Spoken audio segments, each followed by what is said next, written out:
Yes,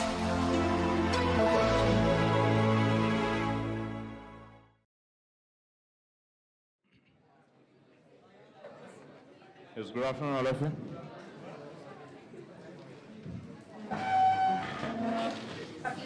Can you tell me what was the last point? Where we stopped? Deontology. Yes, we were doing the model thinkers.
Okay, so yesterday we have started with this portion, that is moral thinkers, normative theory of ethics, or they are also the dimensions of ethics.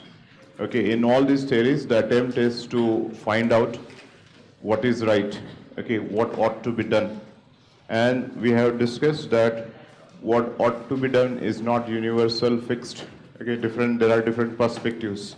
These different perspectives are nothing but different dimensions and different normative theories. So one perspective, the first perspective that we have seen is a consequential ethics, or it is synonymous with the utilitarianism. As per the first theory, that is, right and wrong should be judged on the basis of end result, okay, or the outcome, whereas on the basis of deontology, it is based upon the means. Okay, if your means are right, then your action is justified, and if your end is right, then action is justified according to utilitarianism. Okay, utilitarian philosophy as forwarded by Jeremy Bentham. Okay, and yes, he has given this theory that is greatest happiness of greatest number. Okay, so he would justify the happiness of majority of the people, always, in all the situation. Also, we have seen that his happiness is materialistic in orientation, because he defines happiness as a function of pain and pleasure.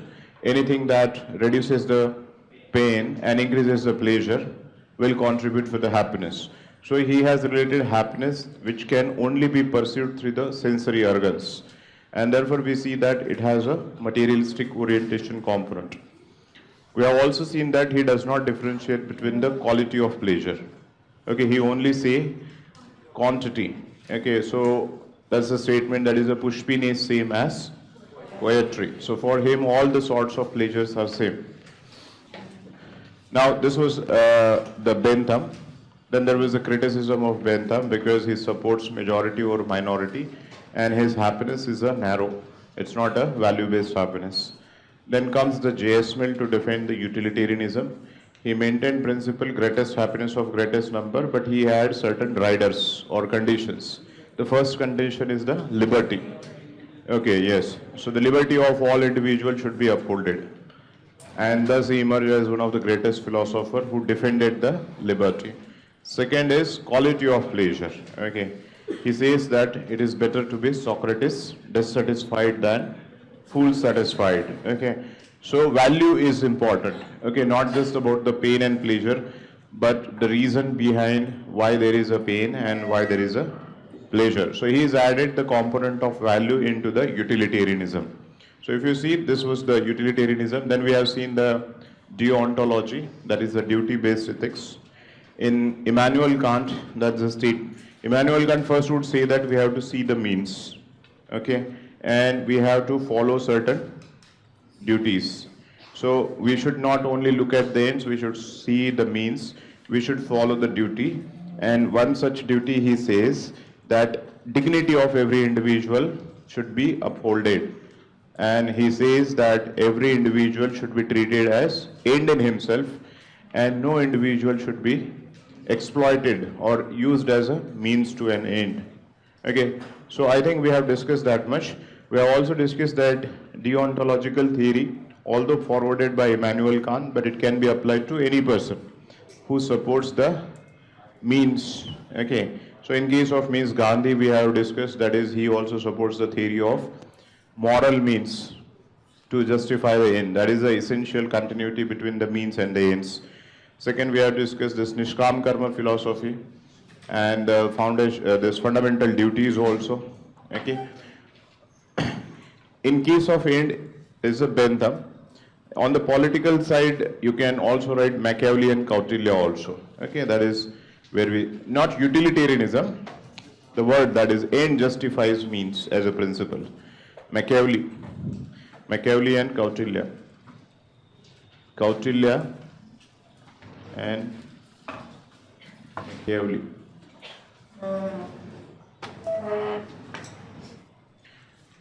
For them, the end result is important. In fact, their principle is end justifies means. इसमें बताया था आपको साम दाम दंड भेद. There is a principle means he can adopt. So, as per the Kautilya, Sam, Dam, Danda and Bhed. Sam is negotiation.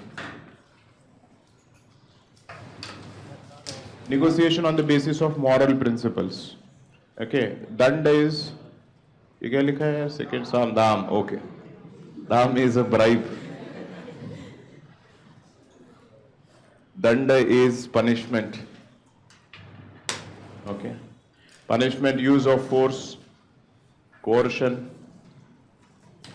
use of force, coercion, and Bhed is divide and rule, or simply divide the enemy. So these can be the means to achieve the end. It means that he is saying that there is a possibility of moral means, but if it is not, then you can use the other methods also. Machiavelli also use of the force he has permitted. Okay. So this is about end and means. Now we are moving to the third theory. So third theory you can write virtue-based ethics. Okay, third theory is the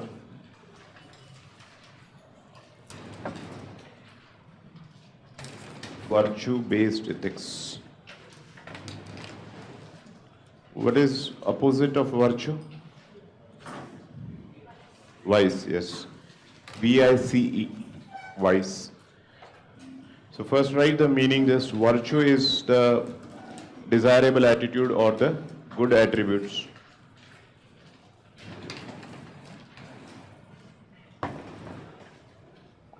Virtues are the good attributes or desirable attitudes. Opposite of virtue is vice. Okay, that is a bad or unfavorable, unreasonable attributes. Okay, obviously the good attributes: honesty, integrity, tolerance, etc. Vice, jealousy. Then, yes, hatred, anger, etc. Okay, now this is just a meaning for the understanding. Good qualities, good attributes and the bad qualities. Now what is this virtue-based ethics? The thing is, thus far we have seen that human action has two parts: means and ends.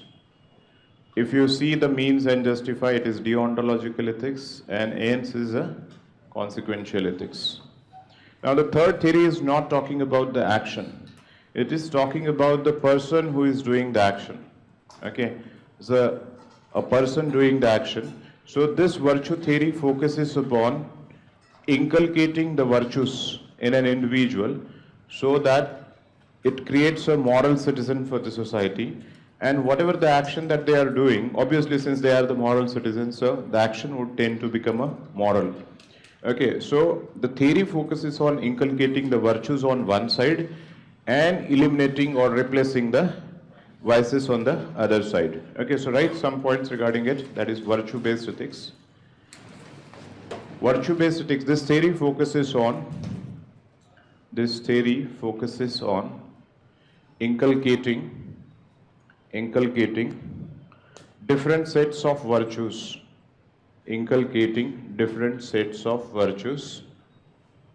virtues that is good qualities in an individual, inculcating different sets of virtues as good qualities in an individual. At the same time, there is effort. At the same time, there is effort to eliminate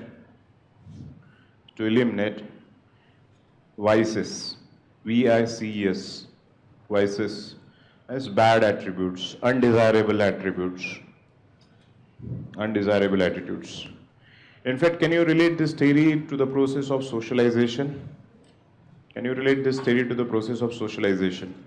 Yes, this is the theory of socialization through which we are trying to cultivate good values and eliminate the bad values. In fact, this is the core part of ethical theory. This is the result of an human conduct. But whether the human themselves are ethical or not, okay, that is through the virtue ethics that you can determine. So this is, you can say, that very core aspect of the theory. Core aspect in a sense that it is trying to address the most fundamental aspect of the ethics, that is the human beings. If the human beings are made virtuous, then everything is gonna nice, harmonious, stable, peaceful, etc., etc. Understood? Now, what are the scholars trying to say? Scholars are simply, this is a theory, scholars are trying to tell what are the different virtues that an individual should possess to make the society stronger. Okay, what are those qualities? So different scholars are telling different virtues that require to be possessed by individual and the citizens in society. Okay, so we are going to start with the classical thinkers. That is, first thinker is Socrates. You can write the Socrates.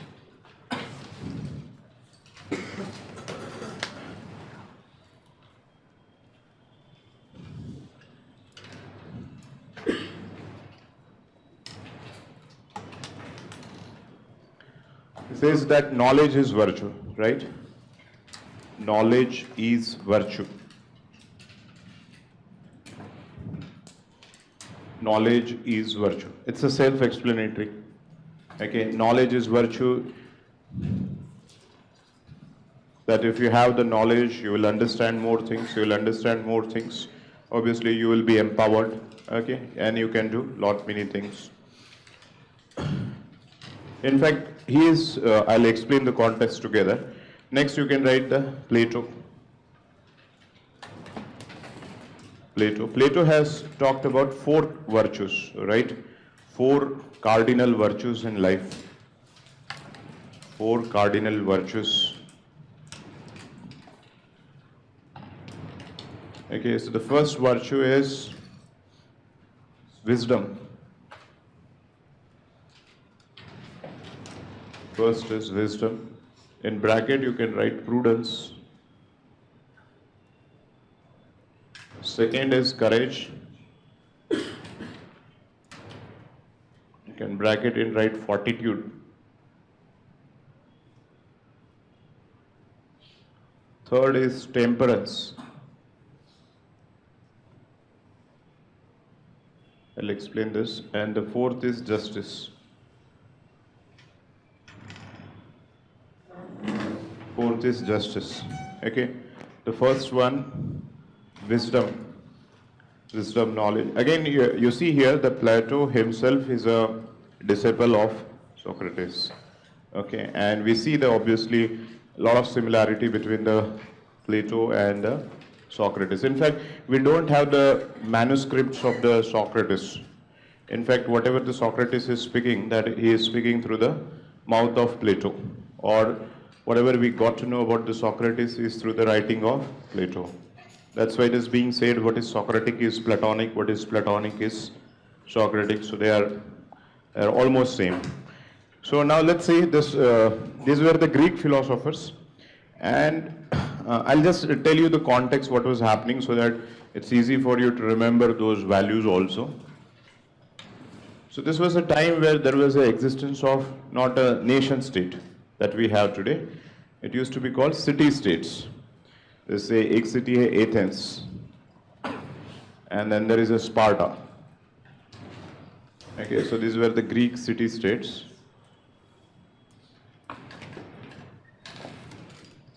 So what has happened in between the Sparta and they used to continuous war between the Sparta, Athens, and many different Greek city states. So in one of the war, Athens has lost the war. And since the Athens has lost the war, okay, so there is a question on whether the Athens is a weak state, strong state. They wanted to restore the glory. Restore the glory. Athenians wants to restore the glory after they lost the war. Now, it's but natural for them to discuss what are the reasons of failure of war, why the Athens has lost the war, what was lacking in us, why it was weak. And these gentlemen were from the Athens, Socrates, Plato, there's one more, Aristotle, we will discuss. Okay. So these are all from the Athenian society. So in Athens, they started discussing why we lost the war. And they have found one of the reasons why we lost the war is we are morally degraded society. That society is morally degraded, there is no cohesion. And within that morally degraded society, they have found that their ruling class is illiterate. Okay, the one which were ruling, they were illiterate, they were ignorant. They were not having the embodiment of the wisdom and the knowledge. They thought because they are ignorant, because they are illiterate, therefore they are not able to rule properly. And that is why we have lost the war.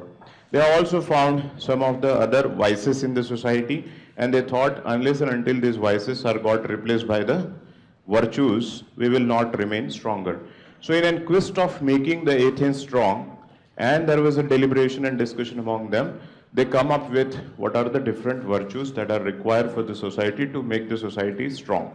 Okay, so that is how it has emerged. Now if you see the Socrates, obviously he is also putting it, knowledge is virtue. Because in that time in Athens, the ruling class was illiterate, ignorant, and he wanted to replace rule of ignorance by rule of excellence. Rule of excellence will come only when the people who possess the knowledge, people have the wisdom, they can think in a more different dimensions, they can think about different aspects of the society, and then they can form the policies. So if you see this thing, Plato also is putting wisdom at the highest level. Okay, that is about the wisdom or the prudence. What is wisdom and knowledge? What is the difference? बुद्धिमत्ता. Knowledge is ज्ञान. क्या difference है ये पूछ रहा हूँ मैं. ज्ञान. By birth knowledge होती है? Okay, हाँ. Yes.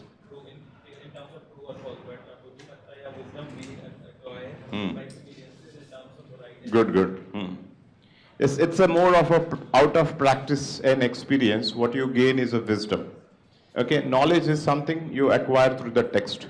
Application of knowledge in practice, and after that you gain the wisdom. So it is obviously the Plato never wanted to say that he has said knowledge is a virtue. I am saying wisdom as a virtue, so I am making some difference. ऐसा नहीं था. It's almost he is saying the same. They wanted to say that in any case, ignorance should not come and rule. If the ignorance will come, they will not know anything and they will ruin the society. And therefore they say that ignorance must be replaced by the people who have the wisdom. That's why in fact he has given a very famous theory, that is a theory of philosopher king. Okay, philosopher king here is the person who has the knowledge. Okay, without knowledge you cannot rule. Second thing is he put the courage. Okay, now if you see here in case of Sparta, okay, they were quite, you can say that the militarily strong. Spartans are known for their courage also. So he has put also the courage at the second slot, and he said that those people who have the courage should go for the profession, military profession, so that the state will be strong. But nonetheless, his courage was not just restricted to the military might or with respect to the muscle and etc. He wanted to say that courage is also related with speaking truth. Okay, it is also has a function of moral values also. Like, in fact, how Socrates died? Anybody knows how Socrates died? Hang till death. Okay, hang नहीं हुआ था. हाँ, मतलब modern India का या फिर modern society का hang till death ही था वो. पॉइजन, यस, हेमलॉक करके कुछ पॉइजन था उनका. what was Socrates? Socrates यही फिलोसॉफी बताता था कि ऐसे होना चाहिए, वैसे होना चाहिए, deliberation, debate, discussion, rationality etcetera etcetera. तो उन्होंने बोला कि you are above beyond the time. Okay, because the society was ignorant, therefore society summoned him, okay, in a public gathering and said that you have two options: either you shut your mouth permanently and stay quiet, or you consume the hemlock. Okay, so he thought that obviously I'll go for consuming the poisons because I can't speak anything but truth, and that I cannot do. So Socrates was publicly, you can say that, forced to consume the poison for speaking the truth, because that time it was against the society.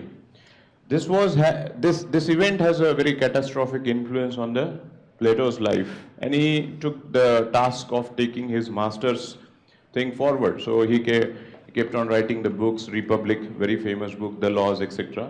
So उसमें ये इन्होंने सब कुछ बताया कि what should be the society, what are the virtues for the society, etc., etc., etc. And he kept on explaining the things. Now, in case of courage, I was coming. Courage was not just about this military. There is one a story goes like this. उन्होंने allegory of caves बोला जाता है उसको. Just for the sake of remembrance, you can remember because you can use it anywhere. Because there is very important message in this story of allegory of caves. Allegory means trying to relate something in the different context. Allegory of caves में वो बता रहे हैं कि caves में जो है, there are some people who are tied up. Say for example, there are 4 or 5 people in the caves, and they have been tied up in a chain. Chain में उनको बांध के रखा हुआ है. This is a cave. Obviously, they are facing towards one side, so there is a wall of the cave. और इनके faces wall की तरफ, 3-dimensional है ये देखिए, ठीक है. तो इनके faces wall की तरफ है और पीछे से जो है fire चल रहा है. Okay, so the fire is burning. These are people, and this is a wall. They are facing towards the wall. Now, because of obviously the fire, the shadow is falling on the wall, and they are facing towards the wall. So throughout, they are thinking the shadow which is on the wall is the reality. Okay, they started considering. There used to be some ramp also. He added some, so people will come, or whatever the object will come, that will fall on the wall. Then they started playing the game. किसको कौन identify कर सकता है कि कौन सी shadow अभी आएगी, कौन सी नहीं आएगी. Then the one who can predict and anticipate a particular shadow, he is going to be the master of knowledge. So they say that those who can predict the shadow. In all situations, you just have to remember that shadow becomes the whole reality of their life. Now, on one particular day, एक आदमी बाहर आ जाता है केव के, ठीक है, and he happens to see the chirping of birds and greenery and mountain, forest, rivers, etc., etc. Now he gets very happy, okay, मतलब dancing with the joy and this thing. और इसको लगता है कि चलो मैं जाके प्रिजनर के लोगों को भी बाहर निकाल के लाता हूँ, बताता हूँ कि ये हम जो कर रहे हैं वो बेवकूफ़ी है, ठीक है. He come back and started narrating. ये तो shadow है, ये कुछ नहीं है. This is not in real. What you are thinking is real is absolutely pseudo thing, nonsense thing. Okay, let us go enjoy. वो बोलते हैं कि इसको मार दो, कि he is trying to, okay, belittle our values. Are you understanding? Now, what is the real truth is this. But he is the only person who knows this is the reality. And the majority of the people continues to hold that shadow is the reality, and they threaten him that if you speak the truth, okay, you will not see again the light of the day. Okay. So the point is, the Plato says that it does not matter. If you have found the truth, if you have found the rationality, you need to have a courage to tell it to the society for the larger interest of the society. Think of these rationalist people who have been killed. Can you relate that story to here? Okay, Narendra Dabholkar, somebody who found something rational, and people who are sticking to the superstition. Now they think that what superstition we have is the reality, and therefore any person who is going to come, we are going to kill them, we are going to silence them. But then Plato says that the courage is important to speak the truth. So यहाँ पे courage केवल fearlessness in military sense नहीं है, but whatever you hold as a true, you should be able to speak. We have already discussed this in case of whistleblowing. Okay, in case of whistleblowing, you hold something to be true, and you should have a courage to raise the voice against the wrongdoings or the misconduct that is happening within organization. Let's put one important quote here. He says that if the child is fearful of darkness, then that's not a serious issue. But if the adult is fearful of light, then there is a lot of serious issue in it. समझ में आ रहा है? If the child is afraid of, if children are afraid of darkness, and the adult or the main afraid of light. So it is not serious thing when the child or children are afraid of darkness, but it is a very serious thing when the men are afraid of light. This was the question asked in UPSC, okay, in 2014 paper. This came in the form of quote. If the child it is not a very serious issue when the children are afraid of darkness. It is a serious issue when the men are afraid of light.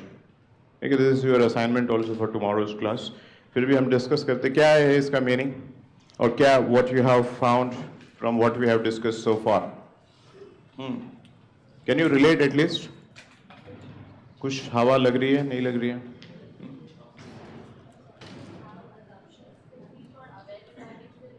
Okay.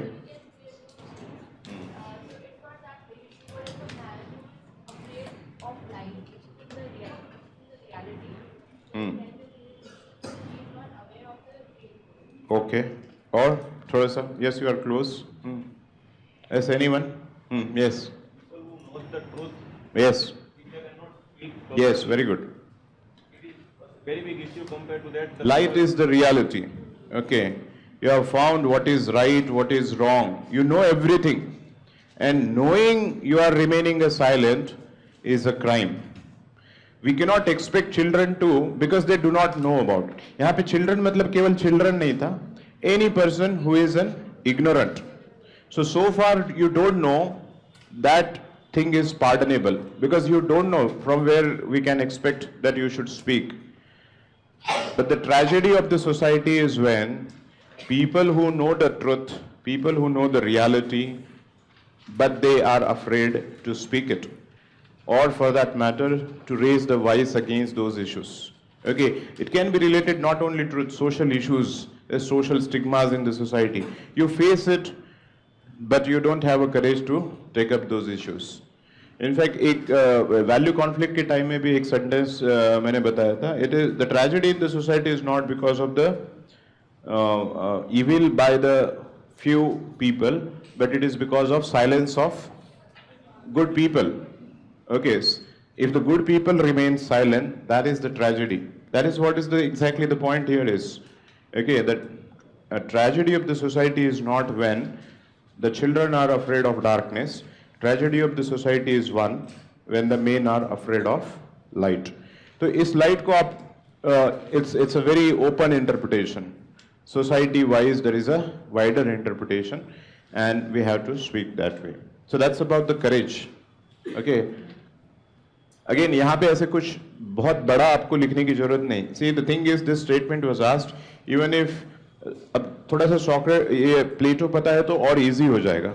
Even if you don't know, still you can, yes, minimum thing which was required was, that is English interpretation or simplified interpretation of this statement. That is, what is children and what is darkness, what is mean and what is light. Most of your answers should not be philosophical, what the Socrates and the Plato has said. It is the contemporary relevance of this statement in the present time for the society as well as for the civil servant. So civil servant के context में आप कर सकते हो कि when you know that wrongdoing is happening, corruption is happening, influence is happening, and still you remain quiet and you become a hand in glove with respect to the corruption. That's the tragedy. Understood? Okay, so that's all with respect to the wisdom and the courage. Third is the temperance. You can write that question, try that question tomorrow, we'll discuss again. Okay, third is the temperance. Yes, what is the temperance? What is the meaning of word temperance? संयम, हाँ, संयम क्या होता है बताइए. Yes, संयम. Patience, tolerance भी है, और tolerance is a manifestation of temperance. Temperance, see, you have to having a principle of moderation. पहले लिखिए, temperance is having a principle of moderation in life. Moderation in life. Having principle of moderation in life. That is, avoiding the extremes. Avoiding the extremes. And having a balanced life. Avoiding the extremes and having balance in life. Extremes, particularly the extreme emotions. Okay, you need to have a control over your emotions. That's the temperance. On one side, it can be completely anger, hatred, reaction, and etc. On the other side also, there can be a possibility that you go out of the way. जैसे सौरव गांगुली ने match जीत लिया, shirt word निकाल के पूरा घुमा के फेंक दे रहा है. ठीक है, तो जो है कि मतलब that was a sport. ऐसा है कि सक्सेस बोलते हैं ना कि सक्सेस कैरी करना भी आना चाहिए. ये एकदम ऐसा नहीं है कि सक्सेस आपके हेड में चला गया and you start doing. That's also not a temperance.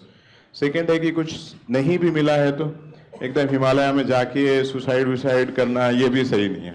या फिर बेड में पड़े रहना, 7 दिन खाना नहीं खाना, etcetera etcetera. That's an one extreme. This extreme is also not good, that extreme is also not good. Temperance, it is very closely related with emotional intelligence. Okay, emotional intelligence is capacity to control the emotions and not get swayed by extreme emotions. Okay, capacity to control or check the emotions and not get swayed. Not get swayed, that is not get carried away by extreme emotions. Temperance is very important virtue. Okay, because most of the times we see that generally the mistakes happens when we take the decision in extreme conditions. So that is the temperance in life. That's the Plato is saying. And the last one is justice. Last one is justice. Justice is fairness. Justice is to be fair with someone is justice. We will do justice separately because it is one of the separate dimension. Okay, justice is a separate dimensions. So we are going to do it later part. So I hope points are clear towards the virtues that are said by the Plato. You can quote everywhere, like profusely you can quote him, क्योंकि ये सभी values पूरे paper में रहेंगे. Knowledge चाहिए, courage चाहिए, temperance, justice तो है ही है, पूरा paper ही justice है. ठीक है? So और थोड़ा लिखते समय a Greek philosopher called Plato has in 4th century BC has given the idea, ऐसे करके थोड़ा लिखना है, थोड़ा उनको भी लगे कि हाँ कुछ पढ़ा है, एक्सेट्रा एक्सेट्रा, थोड़ा इमोटिव अपील होनी चाहिए. Next is the Aristotle. Aristotle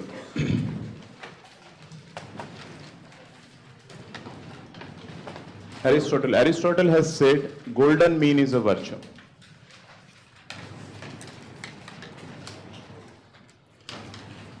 Golden mean is a virtue.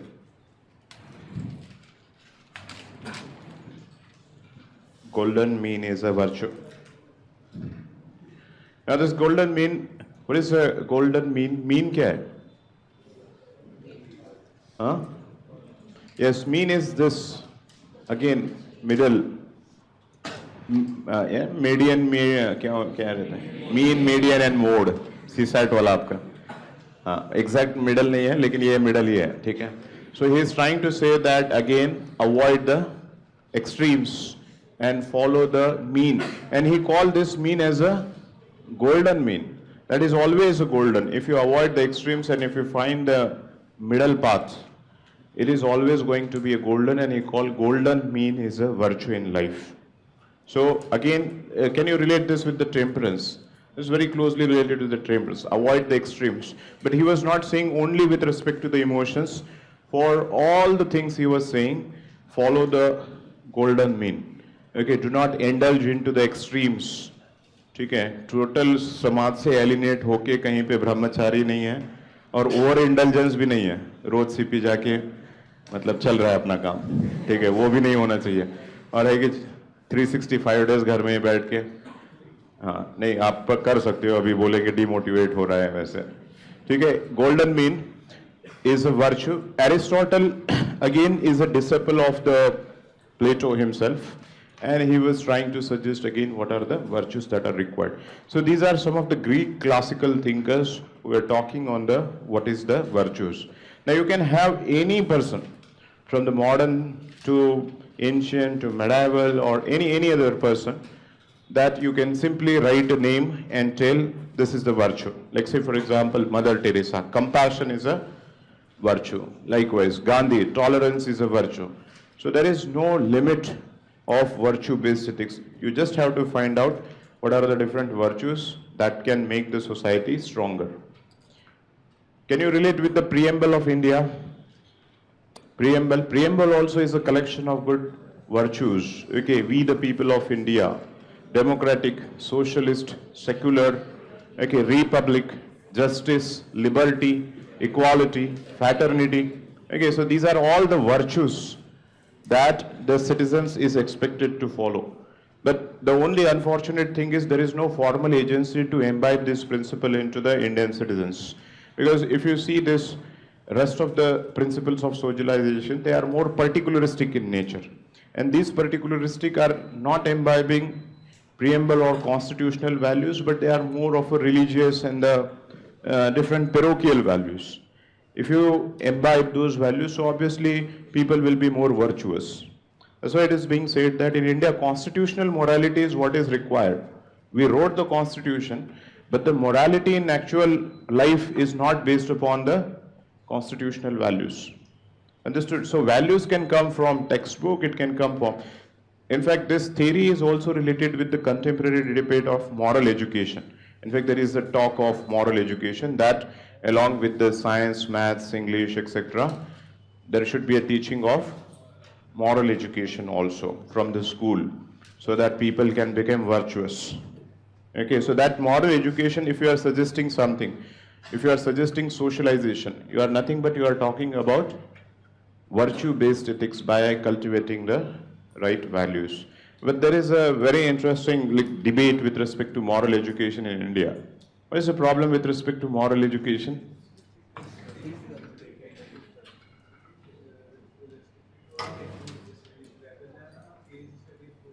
Case और क्या प्रॉब्लम हो सकती है इंडिया में मॉरल एजुकेशन की? और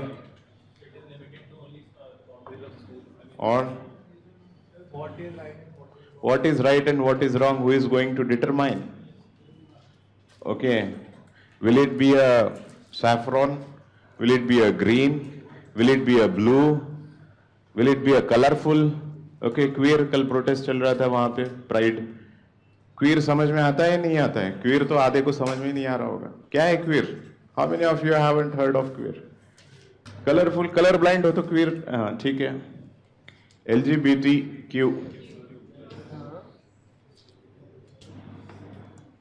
Queer. Lesbian, gays, bisexual, transgender, and queer. Who are the queers? They are not aware. They are more about. They are still trying to find them out. Kalia, day before yesterday, there was a protest, Pride of Queer and LGBT.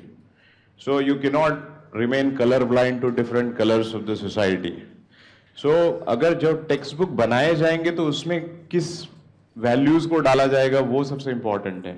Unless and until you add the inter-religious values, okay, different cultural values and make them one, otherwise again through the backdoor entry you are trying to impose again one set of values over the others. So that's the difficulty in case of moral education in India. I think that there is a lack of morality in the secondary level, in the college life. और primary में है बहुत बढ़िया से और इसमें graduation में okay. That's why the problems are arising. What about the Ryan international? Primary में ही था, किस में था? उसकी मेंटल प्रॉब्लम थी, उसका मेंटल. ओके. अदरवाइज कोई भी ऐसी प्रॉब्लम नहीं होती. डीपीएस में कोई प्रॉब्लम नहीं होता है. See, the thing is, it's not that easy, black and white. Okay.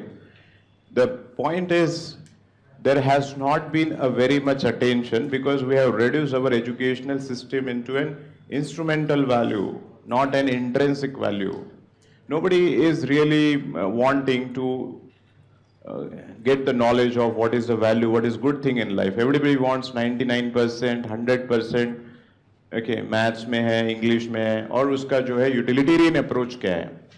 Okay, so that's the problem because if you see that वो child अब जो आप बोल रहे हो psychologically उसको effect था नहीं था, वो और किससे ज़्यादा हो गया? You think of the exam system and educational system, the kind of the pressure. Okay, exam postpone करने की वो कोशिश कर रहा है, कहीं पॉइजन दूंगा, कहीं मतलब खेल रहा है वो तो ठीक है. घर का प्रेशर हो सकता है, फैमिली प्रेशर कि भाई तुम्हें इतने इतने नंबर लाने हैं, पीयर का प्रेशर है, टीचर का प्रेशर है, ठीक है, सोसाइटी का प्रेशर है. So that's whole system and everything is about the how much marks you are going to get. Nobody is going to say that he is a very good character and he is going to be an important asset for the country in future. तो थोड़ा सा जो है the attitude to look at the education requires to be changed, not only obviously kids nahi, more importantly from the parents, from the society and from the government in general also. Okay? Yes, lot of intervention is required, not only in education but formally nahi hai, keval informal bhi agent of socialization are important. That is right from the family. Anyway, so that's about the virtue based ethics. Let's move on to the next, that is the rights based ethics, the fourth theory.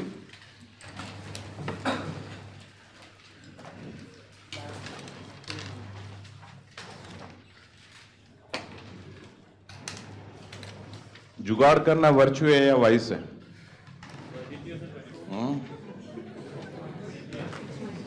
क्या है?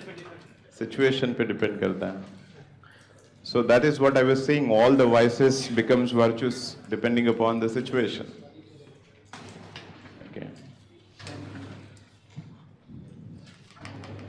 Yes, the fourth theory is right-based ethics. Rights. Not this right and wrong wala right. Is Adhikar, okay, Adhikar. Okay, yes, rights. So can anybody define what are rights? And we will see that what is this theory talking about. In fact, this is a modern theory which is trying to bring some more objectivity in ethics. And पहले क्या था कि बहुत subjective interpretation है deontology में, because as we have said that somebody has said, like, depending upon the circumstances, anybody can justify end. Then somebody would say that deontology is virtues का कोई scanner नहीं है कि आप कि हाँ ये perfect हो गया morally, अब हटो, इसमें 3-4 values डाल दो, हटो, ऐसा है ही नहीं है, ठीक है. It is a long-term process, okay, and it is a ever-ending process. So the point is how to bring the ethics into the public domain in implementation level. So through the rights, we are trying to articulate what is good for the society. We are granting different individuals and different group of people in the society in the form of rights, so that their rights will be upholded in all the time. And the person who violates their rights, that action would be taken as unethical action, and the holding of the rights of the different society and the community will be taken as ethically right thing to do. So simple theory यहाँ पे ये है कि rights grants किए गए हैं और holding of the rights will be considered as ethical and violation of the rights will be considered as unethical. Okay, but first tell me what is rights. Reasonable claims of certain entitlement of certain things with which a person can acquire another. Okay, another value, another. Okay, Reasonable claims. reasonable claims. Who is going to determine reasonable? Bank robbery is my reasonable claim. Depends on condition. Hmm? Yes, you are right. Reasonable claims. So थोड़ा सा और आगे चाहिए हमें. Okay, reasonable claims लिखें. Rights लिखो. Rights are the reasonable claims and entitlements. Rights are the reasonable claims and the entitlements as recognized and sanctioned by the state. As recognized and sanctioned by the state and accepted by the society. And accepted by the society. Society. Okay. What is this that is recognized and sanctioned by the states? Recognized or guaranteed by the state. So state is recognizing that you have this group of right. Sanction means if somebody will violate, there will be a punishment. So it is a guarantor also. And the society as a whole has accepted that what has been sanctioned and guaranteed by the state will be accepted by all for the larger benefit of the society. Have you understood? Because the implementation of the right invariably depend upon the sanction that is given to the different individual in the society. Because violation will, merely writing the rights will not be an effective implementation or holding of the rights. So simple theory here is that is upholding the rights would be considered as ethical. So right in continuation. Upholding the different rights. Upholding the different rights of different individuals and groups. Upholding the rights of different individual and groups is considered ethical. Is considered ethical thing. Whereas violation of rights is considered as unethical. Whereas the violation of right. So your action, if it is leading to the violation of anyone's rights, the action would be unethical.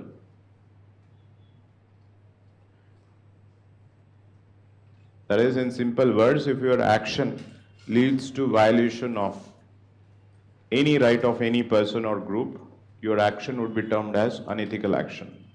Okay, so just write in the next paragraph, thoda sa aapka polity ka ye class hai.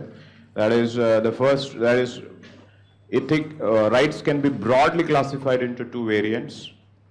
Rights can be broadly classified into two variants. That is individual rights and the group rights. Rights can be broadly classified into two variants, individual rights and group rights. Okay, this is a one classification. Second, you can write, rights can also be classified. Rights can also be classified based upon their source. Based on the source. Okay, so write the constitutional rights, legal rights. Constitutional right, legal right, etc. There is a third possible classification also. Rights can also be classified on the basis of different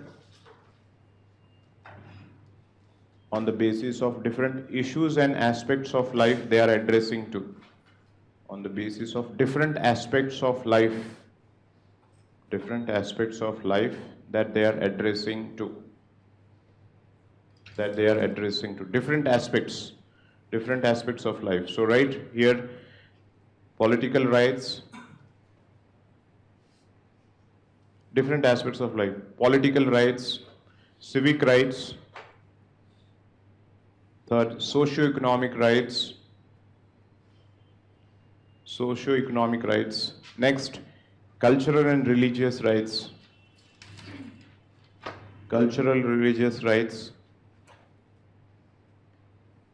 and some other which are very fundamental, which are grouped as fundamental rights and the human rights. Now, fundamental and human, उनका classification दोनों में जा सकता है, that is the origin as well as the aspects of life. Say for example, origin में हम बोलेंगे fundamental को part 3 of Indian Constitution. Okay, that would be an fundamental. But fundamental are also, as the name is suggestive, fundamental means something which is very basic, okay, very preliminary for the existence of life. So it can be which aspect of the life that is addressed to, that is a very fundamental existence of human being, as well as depending upon the origin, that is part 3 of Indian Constitution. Okay, so this is your all polity class, so I hope you know all the categories of rights, fundamental rights, etc., etc. We will be primarily dealing with the human rights, because ethically we see the human rights, rest of the rights will be derived from it. So right, just a human right, WRI, right, human right, human rights, and see that what is the human right theories and where they have originated from, etc., etc. Yes, how do you define the human rights? What are human rights? Exclusively, मतलब human के लिए exclusive, animal के लिए नहीं है, बाकी लोगों के, birds के लिए, हाँ, irrespective of citizenship, or by virtue of you being a human. Okay, so right, the rights to which human rights are the rights to which individuals are entitled to. The rights to which individuals are entitled to by virtue of merely being a human. By virtue of merely being a human. Salman के fan को खुश होने की जरूरत नहीं है बहुत ज़्यादा. Being a human. Being a human is a sufficient criteria. Otherwise, what is the criteria that is required for the state-based right, fundamental rights, etc.? You need to be a citizen. Although some fundamental rights are for aliens also. Okay, but by and large, you see that you need to be a citizen. But now think of these Rohingyas. We call them as a stateless people. Or for that matter, any refugee. Refugees are stateless. But even if they are stateless, they would have the human rights. So the very first thing is, by virtue of you being a human, that's a sufficient criteria that you have the certain entitlements. You can write, human rights are the basic and fundamental rights which are required for the existence and dignified life of individual. Which are required for the existence and dignified life of individual. Dignified life of individual. Okay, that is their importance. Nature is very basic preliminary rights. That's why we have recognized them. Next, you can write, that is, human rights are universal in nature. Human rights are universal in nature and they are inalienable. They are inalienable. What is inalienable? Yeah, they cannot be separated from the individual human beings. In bracket you can write inseparable. Okay, they are inalienable. That is, they are inseparable. If you separate them, then you are considering human as an object. The human being ceases to exist as a human being. If you robbed off someone of his or her dignity, then that person ceases to become a human being. That's why we have discussed, like Immanuel Kant yesterday, That is, every individual must be treated as end in himself. We should not be treated as object. Okay. So that is what is we call. So whenever the human right comes, these 3-4 points you must remember. And what is the definition? What is its nature? It is universal. It is inalienable. मतलब human rights एक थी 4 लाइनें छाप देनी है, ठीक है? As simple as that. तो आगे देखते हैं कि कहाँ से आए ये origin. So you just write that UDHR.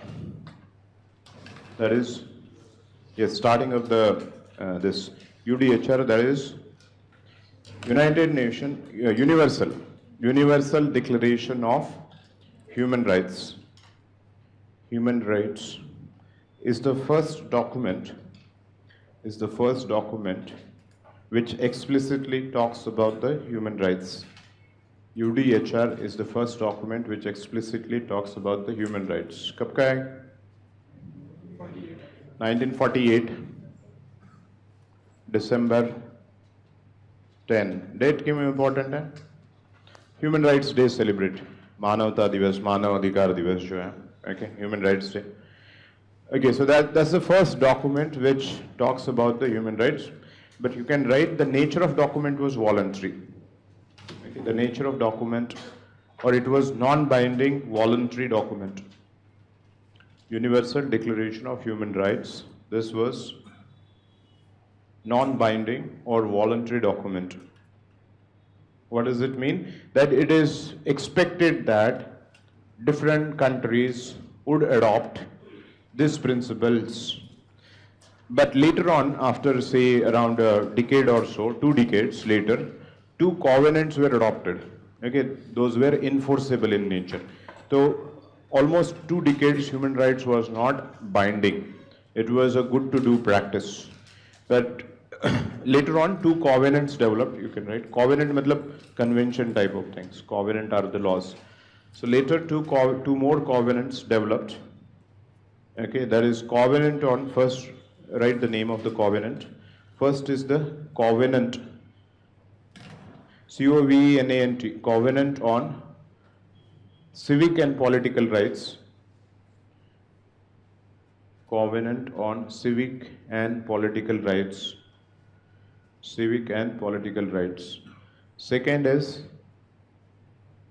covenant on socio-economic and cultural rights. Socio-economic and cultural rights. They are sort of conventions. And if you are signatory to this, so it is a binding, which is the present status. Okay, these are the binding protocols or conventions, covenants. Okay, so that is it. This much is enough for you to know what is the human rights and etc. Now, just like from where this, what was the context that has led to emergence of UDHR? So just write the context of. Yes, this context will give you the idea of what is the significance of human rights. Context. The history, you can say that context of emergence of philosophy of human rights. Yes, 48 के पहले क्या हुआ था? World War II. उसके पहले क्या हुआ था? World War II. First, okay. दोनों के बीच में क्या हुआ था? There was a rise of a great man of all times. Yes, Hitler. So, communal Holocaust. Okay, where the Jews were burned into concentration camps and etc. So, during the interwar period, there was a rise of fascism and Nazism. Okay, that is in case of Mussolini, in case of Italy, Mussolini, and in case of Germany, Hitler. So Hitler, obviously, like this fascist leader, now in trying to create, obviously, making the so-called German stronger. Okay, so he committed the atrocities against the Jews to an extent that he burned the Jews into the concentration camps. Okay, how many Jews died, by the way? What was the total figure? Any official? How many people died in Holocaust? 3,000? 6 million people, 60 lakh. Can you take that? 60 lakh people died. Okay. So that was the Holocaust, and And not only died, you can think of they were burned. Okay. Now think of the kind of the atrocities that must have been committed. Anyways, so the point was, this has shaken the conscience, collective conscience of the international society and the community, and therefore they were forced to take certain measures so that such things would not happen in future. Post World War, there was a trial, very famous trial, Nuremberg trial, very famous trials of all kinds. काफ़ी सारी movies भी बनी हैं, आप देख सकते हैं Hollywood movies, that is Nuremberg trial. So Nuremberg trial was a turning point for international community with respect to the human rights. So write some points. Context of emergence लिखा है. During the interwar period, that is between the two world wars, there was a rise of fascism. There was a rise of fascism in Italy and Germany. Fascism is a general name for the ideology. It can be Nazism is just one variant of fascism. Okay, the rise of fascism in Italy and Germany. That is,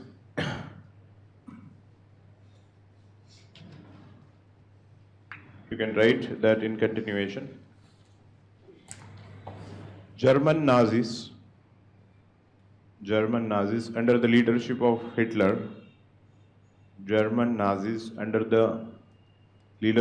Hitler, committed the mass atrocities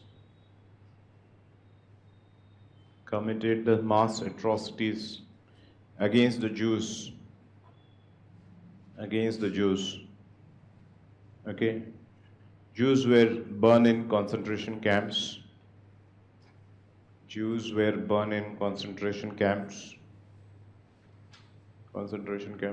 6 million अगर लिखना है तो. See, the thing is, writing this statement that Jews were burned in concentration camps has its significance in paper 4, because you need to create what sort of intensity it was. Okay, even if you would have said that it is carrying the same meaning when we are saying that Jews were targeted. Okay, it's the same thing, but you are trying to say that how horrible it is.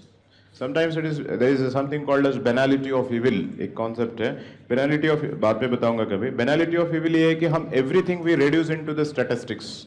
कितने लोग मरे? 50 लोग मर गए. ठीक है, 1000 लोग मर गए. So there is no sensitive with respect to the kind of the nature of violence, exploitation that happens. By stating that, we are trying to say that it was altogether a different historic event. It was not so uncommon. Okay, a person, so what you have written, that is burned into the concentration camps. Okay, this incidence or this event has shaken the collective conscience of the society.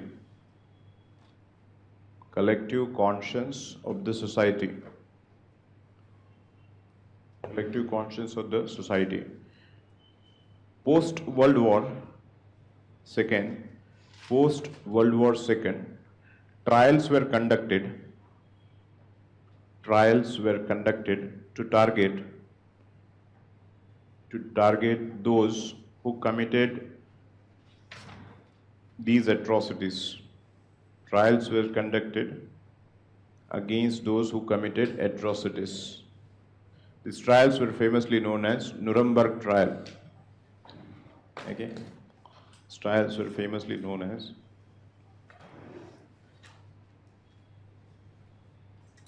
Nuremberg trial. और ये इसलिए भी famous है कि the charges that were applied on those people who have committed the atrocities. There is a very famous word. That is, the charges were crime against humanity. This is a very popular term which you will find invariably in the Hindu and etc. every now and then. Whenever there is a horrible crime, this phrase is generally used. Crime against humanity. इनके ऊपर वो crime नहीं था कि आपने war crime किया, अपने murder किया, डकैती की, ये किया, वो किया. Something which has like questioned the collective conscience of humanity. So this was a trial were conducted and the charges were crimes against, humanity. Crime against humanity. That's why this popular term is generally used through the Nuremberg trial. So this was the trial which was conducted. Now you can say that in above contest or against this contest, international community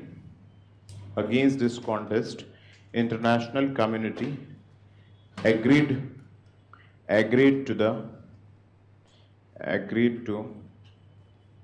the document of UDHR. Against this contest, international community agreed to the document of UDHR to prevent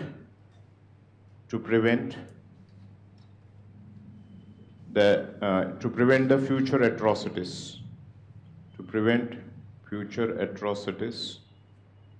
and to protect the human rights. So this has been the journey, and this is the reason for the emergence of human rights. The last point you can write: institutions which protects the human rights. Again, it cannot be exhaustive, just very preliminary understanding. That is, institutions. United Nations में United Nations Security Council first, UNSC. The first most important is UNSC. Second is UNHRC, that is United Nations Human Rights Council. Why the first one is more important? Because second is the apex institution generally we say, but we are writing UNSC as a first. Not an United Nations Human Rights Council does not take the decision with respect to the interventions. Okay, if there is a human right violation in any country, say for example Syria, तो Syria में अगर Assad regime human rights violations conduct हो रहे हैं तो it's the international community when we say it is actually the United Nation Security Council which takes the decision whether to intervene into the country or not. Otherwise, the most apex organization is this. And third, likhiye other United Nations agencies, all agencies almost, because United Nations human rights is liberally interpreted as a socio-economic rights also. So sabhi agencies directly, indirectly are also contributing. In case of India, right? In case of India, NHRC, obviously, the apex organization. NHRC. But again, Supreme Court and High Court has a primary role. ठीक है?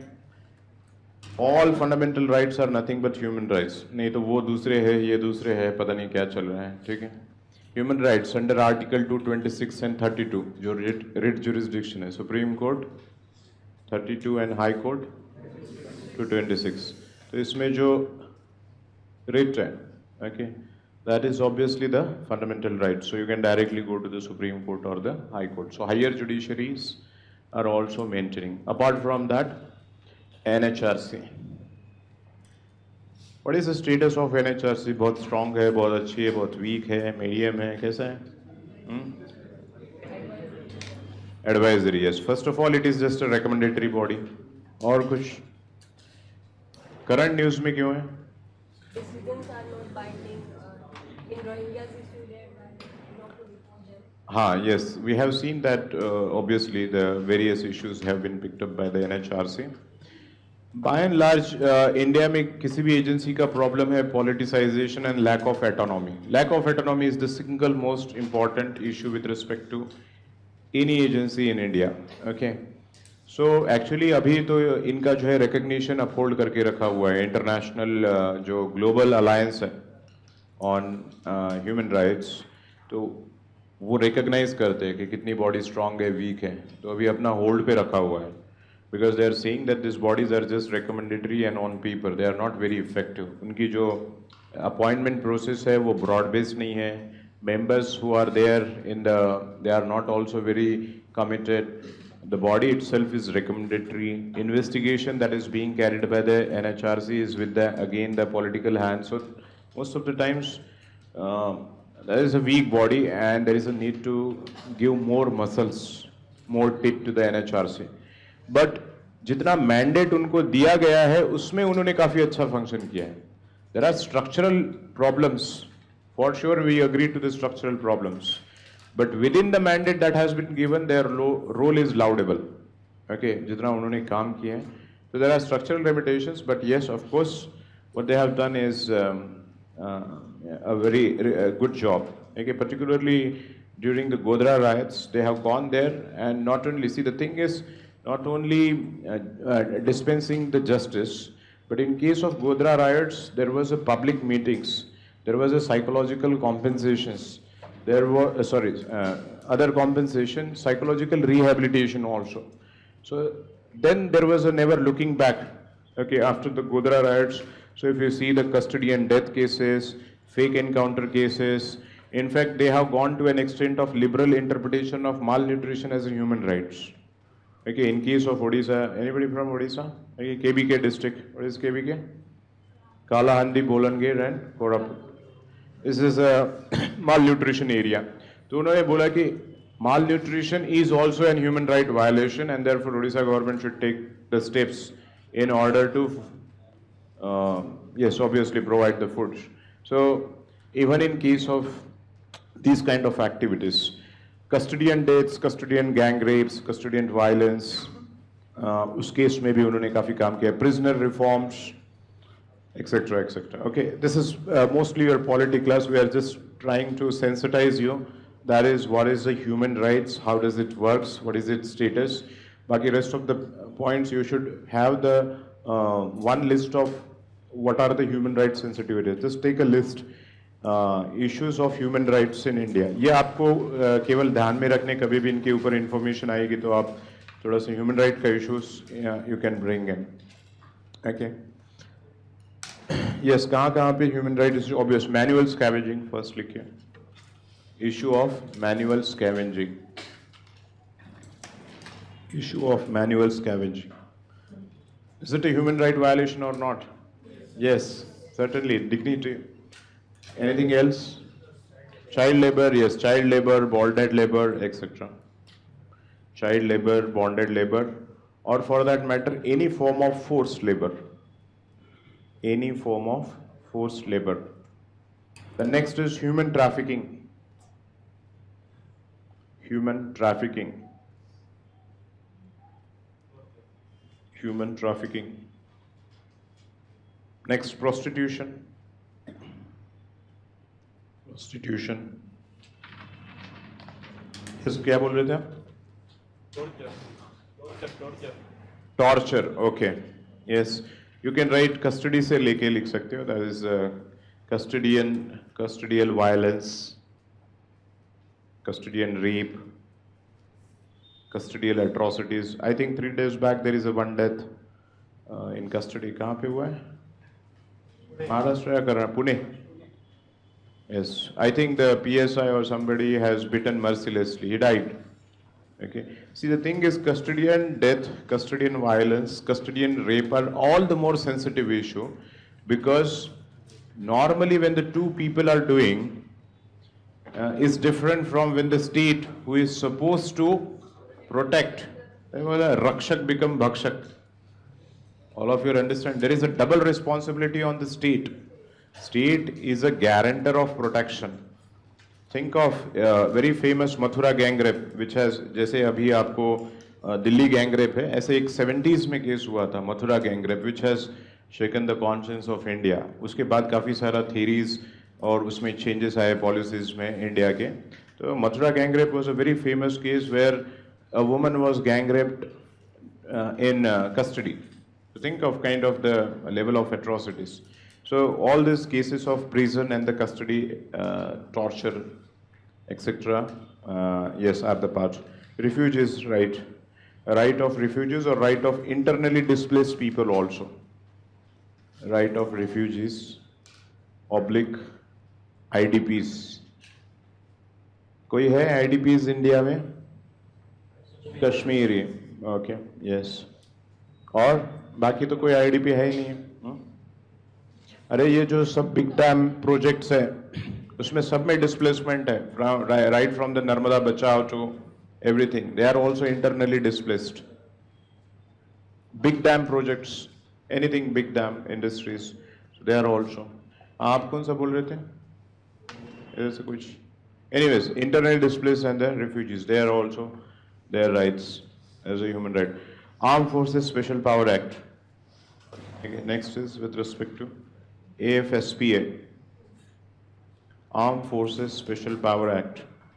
What are the issues under them? Hmm? We can capture anybody without Misuse of the, there are lot many big issues. It ranges from complete repealing act to the reformation of act. Even if you take the, we are not debating whether it should be there or not, it is more of your security class. But the thing is, the power that has been granted to them, there is a misuse of the power. And misuse of the power, obviously committing atrocities and etc. More than misuse of the power, there is no justice in place. It's a double whammy. Think of, पहले तो atrocity happen हो गई है. Second is they cannot go to the court of law and knock the door that have the finding and the of the case, कि whether this atrocity has really happened or not. There is a blanket immunity that is being given under the AFSPA to the security personnel. Blanket immunity is that whatever they are doing, okay, unless and until yes, government give the consent, nothing can be taken. इसमें जो famous lady है, Iron Lady, Ram Sharmila, okay, in case of, in fact there was a naked parade also. I think against the BSF or yes, Assam Rifles, okay, of Manorama करके कोई lady थी, she was raped, and there was a naked parade in order to protest. Okay, so see there is a separate debate, and this fact has been very well acknowledged by the Supreme Court also in recent times. Supreme Court है, Justice Jeevan Reddy Committee है, ARC2 है, Dilip Padgaonkar Committee है. There are 4-5 committees, and all the 4-5 committees have said that there is something wrong, and either it should be repealed completely and replaced by a new act, or it should be reformed in sync with the present time. Present time in a sense that there has to be certain protection that has to be given against the misuse of the law. So either this way or that way, there is a need of reform. That is a law with a human face that has to be brought in. Okay, so that is AFSPA. Anything else? Anything else? Caste and communal issues. Okay, बहुत सारे हैं उसमें. In general, लिख सकते हो. Caste, communal, women. 377. LGBTs, okay, homosexuality, 377, human rights issue. You consider them humans? हाँ, मैं जब तो वो है ना, पहले शुरुआत वहाँ से है, rights के बारे में सोचने के लिए you have to first think yes they are also humans. Anyway, so that's the list. That is it with respect to the rights-based ethics. Right, the next dimension. Right, the next dimension. If you want any information on any other rights, you can ask. But otherwise, it's general. उसमें कुछ discuss करने वाला नहीं है. Welfare rights, socio-economic rights, etc. Otherwise, we are going to discuss in the next dimensions only. That is justice. In fact, there are only 4 mainstream dimensions, but we are discussing 3-4 more because the questions are being asked from the other dimensions as well. Okay, and we are also dealing with the moral thinkers. Rights में कोई thinker इसलिए नहीं लिखा है because right is guaranteed by the state and the constitution. Okay, so that's the thing. Otherwise, for human rights, I have already mentioned intellectual precursors were there. Although the theory of human rights originated in 1948, but the idea of the human rights was there in the past. Immanuel Kant's theory of dignity is nothing but human rights. J.S. Mill's theory of liberty of all is nothing but human rights. Okay, so those were the intellectual precursors for the human rights. Now, right, justice, the 5th dimension, justice.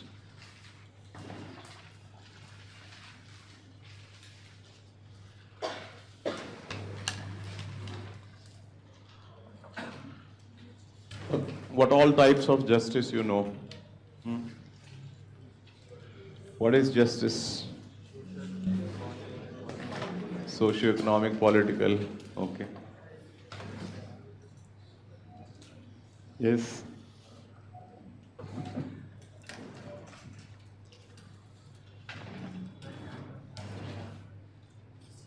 Is justice, we are broadly classifying it into two parts. You can make the diagram first. First is related, obviously, with respect to crime. That is how to deal with the crime and how to dispense the justice. And second is with respect to the distribution of resources. Distribution of resources. This is also called socio-economic justice. And this is jurisprudence, that is lawyer's justice, administrator's justice. Now, within the crime, we are seeing how to deal with the crime and what are the different types of justice. So the first type is, that is retributive justice.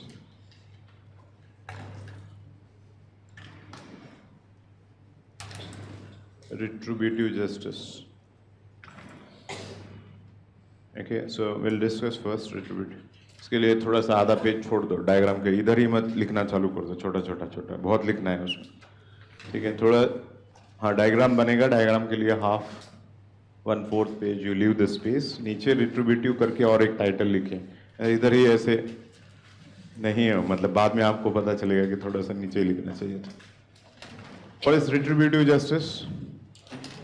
Punishment. See, the thing is, a person has committed the crime, and by punishing that criminal or the person who has committed the crime, we say that justice has been served, delivered. Okay, so write the retributive justice. Justice is done by punishing the criminal for the crime committed, punishing the person. Justice is done by punishing the person for the crime committed. For the crime committed and nothing else. Nothing else कुछ नहीं है, lawyers की language है ये, ठीक है? मतलब he has to be punished for that is a crime or the breaking of the law.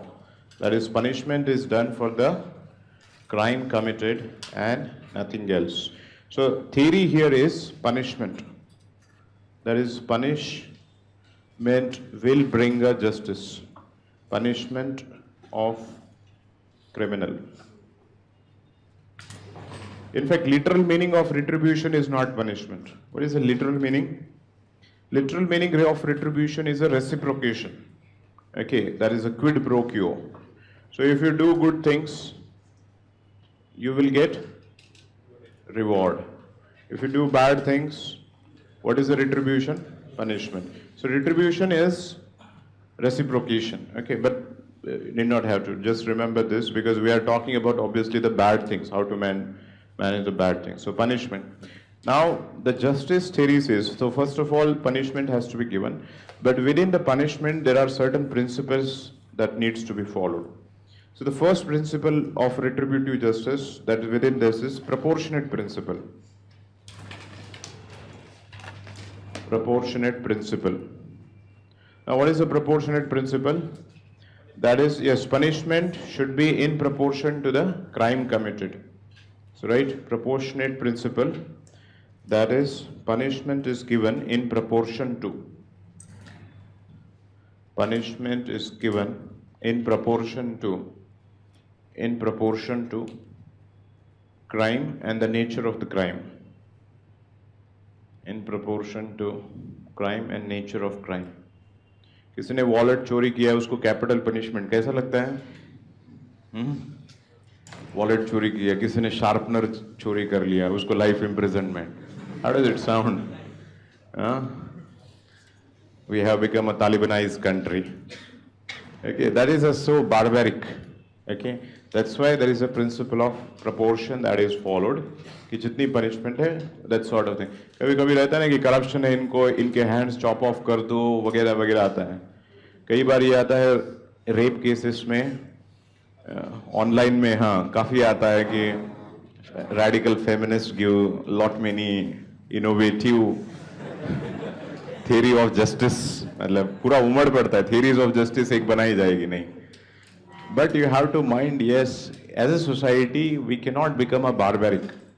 We have to also look into the proportionate principle, and there are reasons for it. Second principle is, obviously this is more of, you must have studied, there is no ex post facto effect. There is no ex post facto law or legislation. No ex post facto. No ex post facto law or effect. That is, yes, criminal law cannot have a retrospective effect. Okay. No double jeopardy.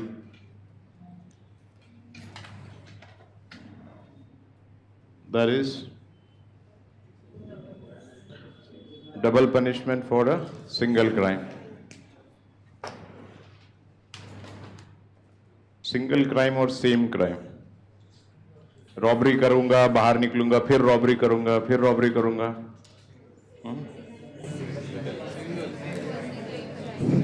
Same crime है कि single crime? ठीक है, भावनाएं समझ गई होगी कि ऐसा नहीं है कि रॉबरी करके एक बार पनिशमेंट ले ली, अब पूरा life long no double jeopardy.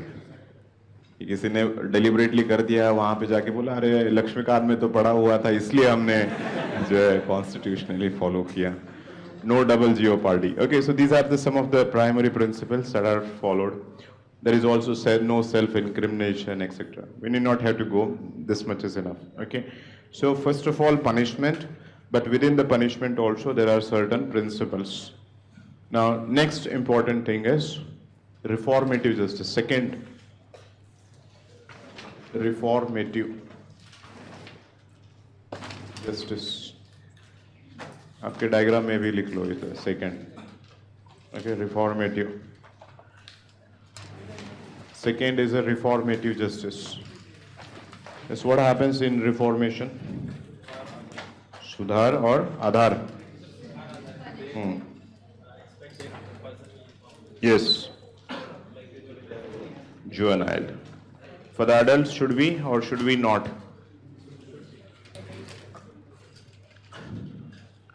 Yes, what is in reform? That is reforming the pathological mind of the criminal. Okay, so right, reformative justice focuses on reforming the criminal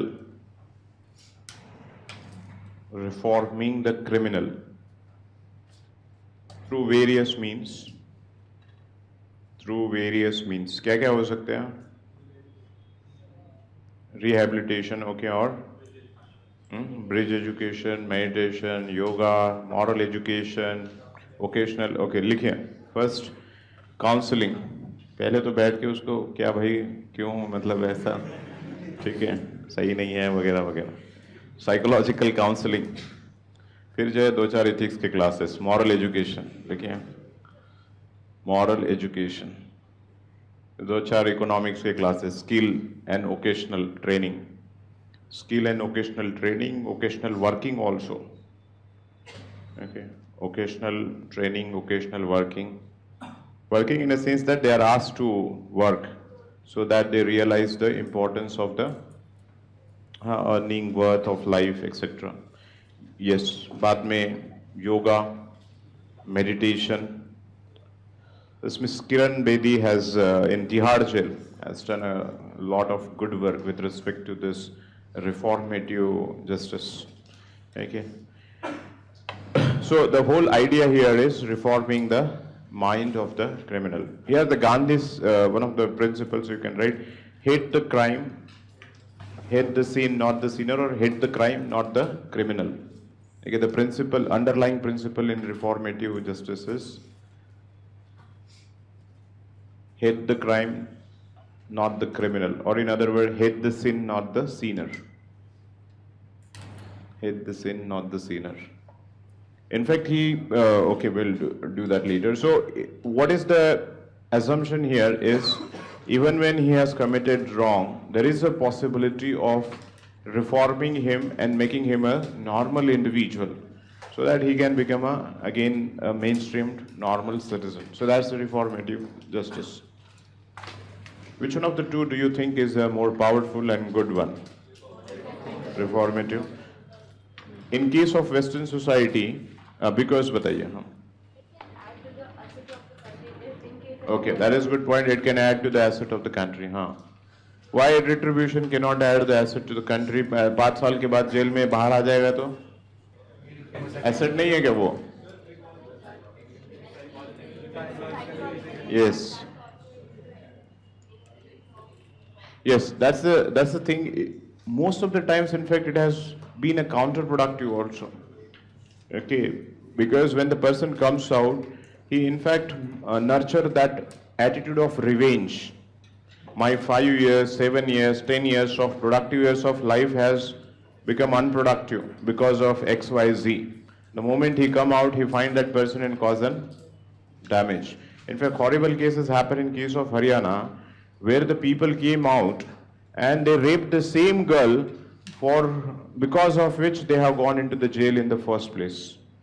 Okay, they raped one girl, they were into the jail, they came out of the jail, and again they have raped the same girl. Now think of the retribution. We see that the punishment has been done and the justice has been delivered. After lot many years, same thing has happened. Think of the psychological impact that the girl would be having in such cases. So retribution, generally we take into account punishment दिया है तो उनको पता लगेगा, but most of the times there is not an attempt, conscious attempt to reform the criminal mind of pathological mind of the person. And not only that, there is always a component of revenge that accompanies with the retribution part, and therefore it has found that particularly in Western societies, if you see, there is a lot of focus on the reformative. वहाँ पे जो है psychological counselors रहते हैं prisons में. Okay, there is a lot of reformation going on, but in India, by and large, reformation is only related to the kids, remand homes and etc., juvenile parts. But there is not much of the thrust that is given on the adult parts. So should we go for more reformation or not? Yes, we should go for the reformation, but it should complement the retribution. It cannot replace the retribution. Remember this thing. It has to be a complementary. Think of retribution is not there. Okay. You are incentivizing the crime. Beggar has nothing to eat. चलो कुछ दो चार को उड़ा दो, फिर हमें jail में जाएंगे, खाना मिल जाएगा, वोकेशनल एजुकेशन, इथिक्स के क्लासेस, ओके, स्किल डेवलपमेंट, पता नहीं प्रधानमंत्री कौशल विकास कहाँ है, हमें पता ही नहीं लग रहा है. दो चार खून कर दो, अंदर कौशल विकास खत्म. ठीक है. So you will try, it will incentivize the crime. All of you are understanding. So retribution is also required, but retribution must go hand in hand.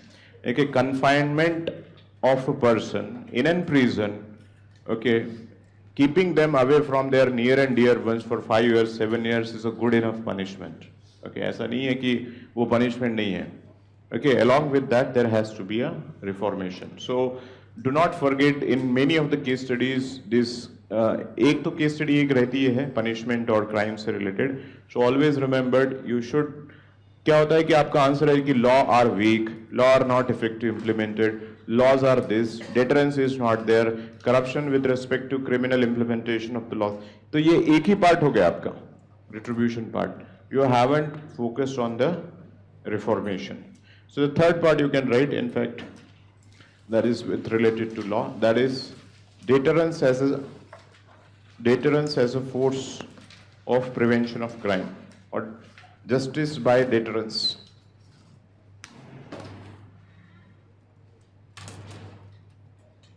Deterrence. Okay, deterrence, the fear or the terror that is created against the commission of crime. Fear or terror of law and punishment, fear and terror of law and punishment that is created against the commission of crime,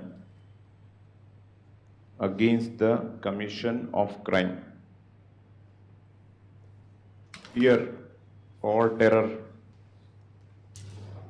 that is created. Okay, ये किसका function, कितना fear है, क्या है, law कितना strong है और कितना इफेक्टिव पनिशमेंट है. In fact, this is a prevention. Okay, the first two are crime has happened. After that, what has to be done? This is trying to create a preventive theory of crime or the justice, that we should have so strong laws in place. So it's a function of, in fact, two things. One is the how strong is your law, and second is how effectively your law is implemented. Okay, so how stringent is the law and how effective implementation of the law, that two aspect determines how strong is the deterrence. ठीक है, India में क्या है कि law है, by and large we have the law, but there is a very weak implementation of the laws, and therefore people do not have the fear. People think that the law is only for the poor. Okay, it is not for the elite section, and they think that, see, the conviction rate is slow also. There is no stringent punishment, and there is a very tardy implementation. Like say in case of Jayalalitha's case, it took some almost 2 decades, 18 years, 17 to 18 years to deliver the justice. By the time there was no impact for whatever reason. Okay, and in case of Lalu Prasad Yadav also, if you see that most of the time he's in and out and in and out, मतलब पता नहीं चलता है कि ये jail में है या कहाँ पे मतलब है, ठीक है. And post-independence, there were only 2 famous politicians who have been convicted in last 60-70 years. I think of the level of implementation. Bureaucrats के केस में भी वही है. So generally क्या होता है कि conviction rate is too less, which in fact the people's attitude towards the law in society is that it's a less risky and more rewarding affair. Okay, crime in India is in fact I have given you an example of this Milan Vaishnav's case study. That is when crime pays. Okay, so law implementation, ये याद आ रहा है नहीं आ रहा है, परसों एक बताया था मैंने आपको, मिलान वैष्णव का एक बुक है, When Crime Pays, Use of the Muscle and Money Power in Democracy. So the issue here is because of lack of effective implementation of the law, deterrence is weak, and because the deterrence is weak, the crime is being committed. Okay, so we need strong laws, and more about the second part is more important, that is a implementation of law. Again, implementation of law में सबसे important है criminal justice system, और उसमें सबसे important है investigation part. Now the point here is the police is a very important integral part of criminal justice system. अगर evidences collect नहीं होगे तो judiciary cannot convict the person.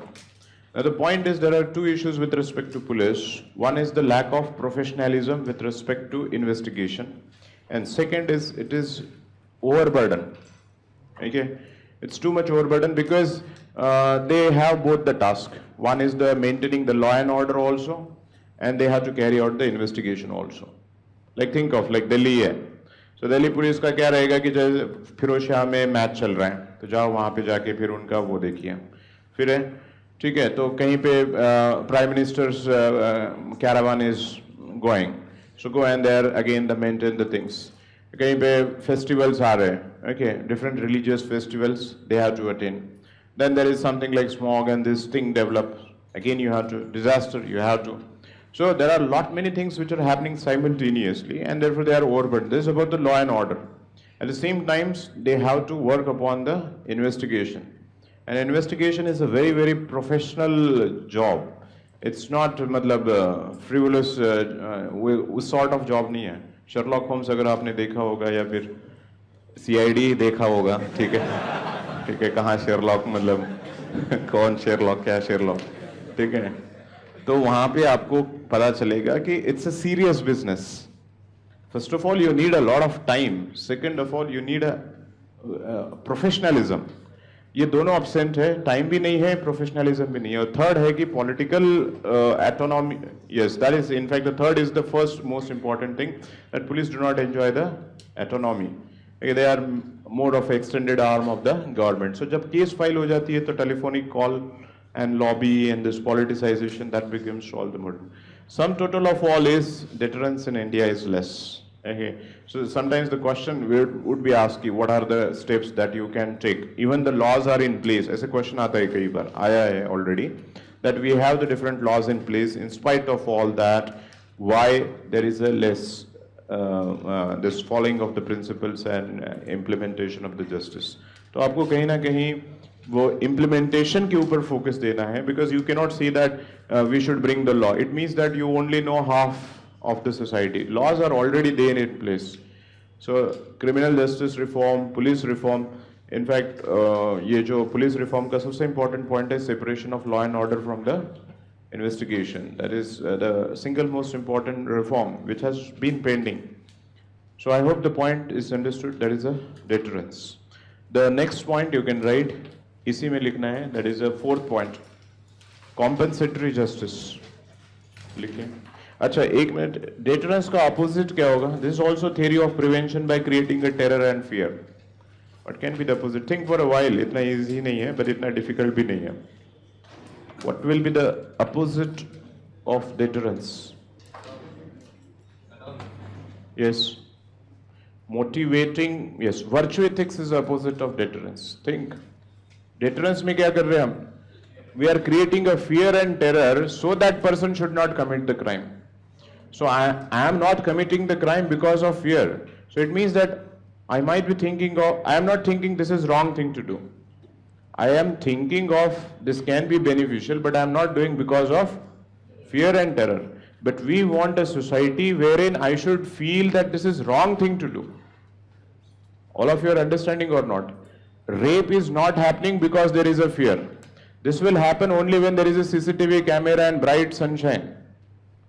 All of you are understanding, because you will be under this scanner. Therefore, you are not committing. You know that you will be caught. But virtue नहीं रहेगा और ये नहीं रहेगा तो क्या होगा? दूसरी तरफ rape हो जाएगा. But the virtue is going to bring you that creating the rape itself is a wrong thing, because that virtue is going to bring it. दोनों prevent कर रहे हैं. Virtue is also going to prevent and deterrence is also going to prevent. If you remember yesterday's class, code of conduct and code of ethics. Code of ethics is trying to imbibe the good values in you so that you will be a ethical behavior of the civil servant. Code of conduct you are following because you will be punished, that's why you are following. All of you are understanding what I am saying here? Yes. People sitting in balcony, last row. समझ में आ रहा है? चल रहे हैं हमारे साथ में यहाँ?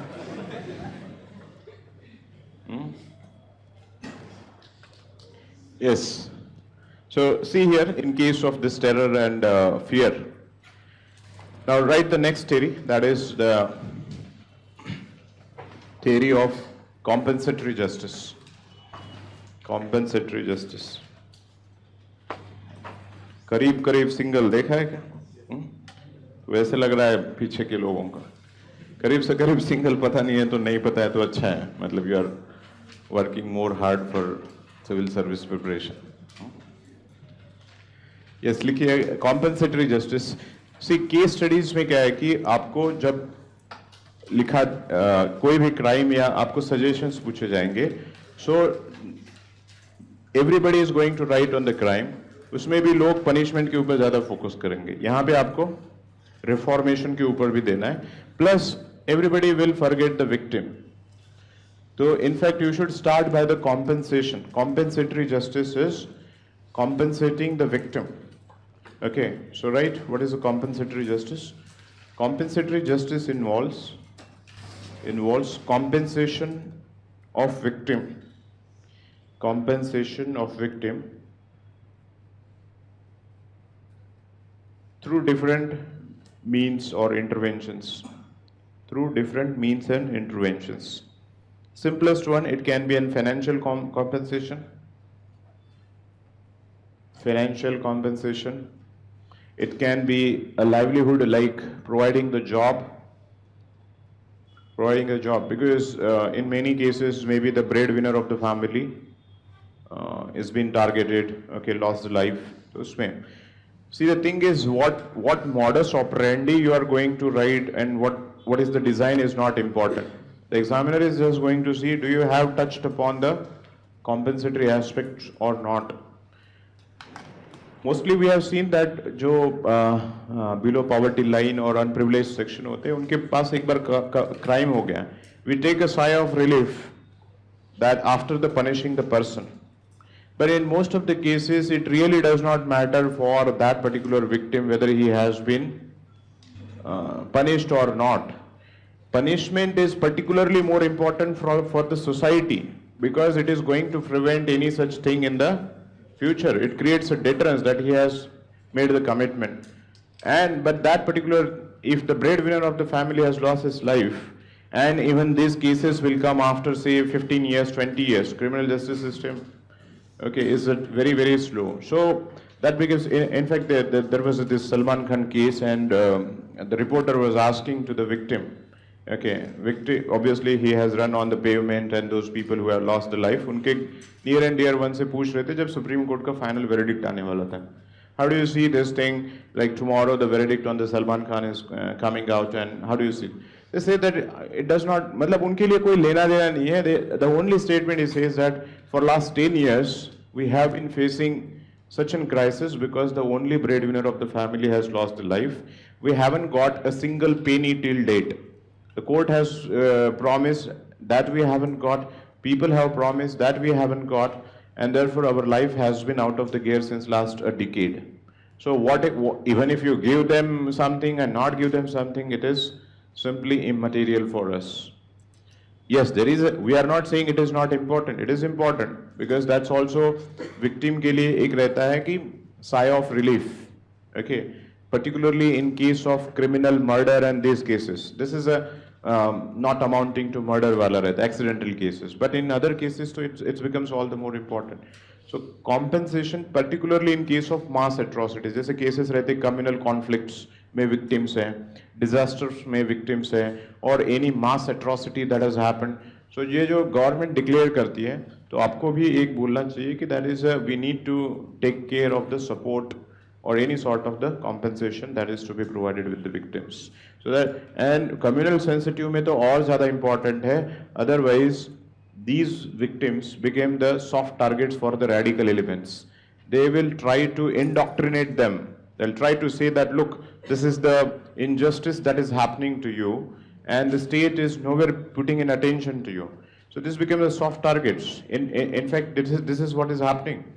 So-called moderate minorities are being radicalized because there is a more and more indoctrination, and they're trying to say that the society is sort of having a step-brotherly attitude towards you. Okay, so this sort of, that's why victim and their protection is important.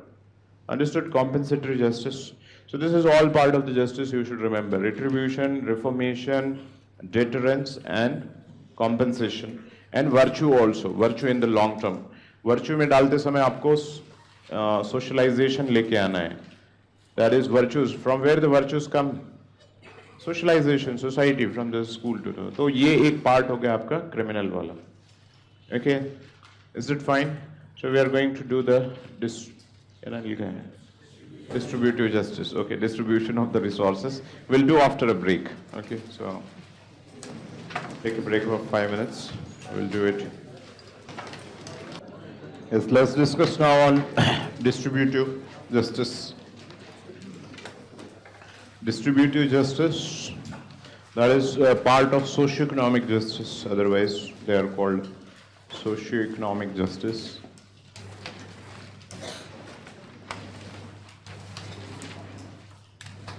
This justice is also the action which are taken in order to dispense the justice. These actions are also known as affirmative actions. Affirmative actions, that's also closely related words.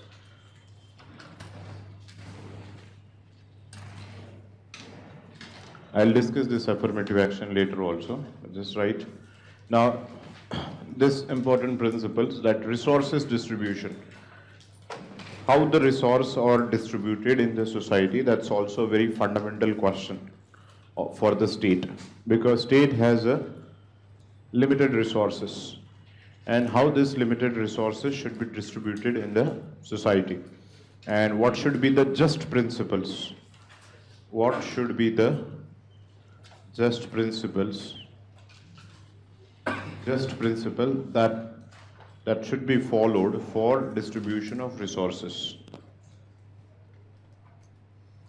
what is just principle that is to be followed for distribution of resources. That is the theme of distributive justice. Now, there are different theories, obviously, different scholars have given different theories. One of the very primary theories is a theory given by Aristotle. Okay, Aristotle की एक theory है. We will see, because this can act as a very good baseline for us to develop upon the contemporary theories. Okay, तो Aristotle का एक basic premise है, आप लिखे Aristotle की एक थ्योरी है, just right it down. Statement है, it is unjust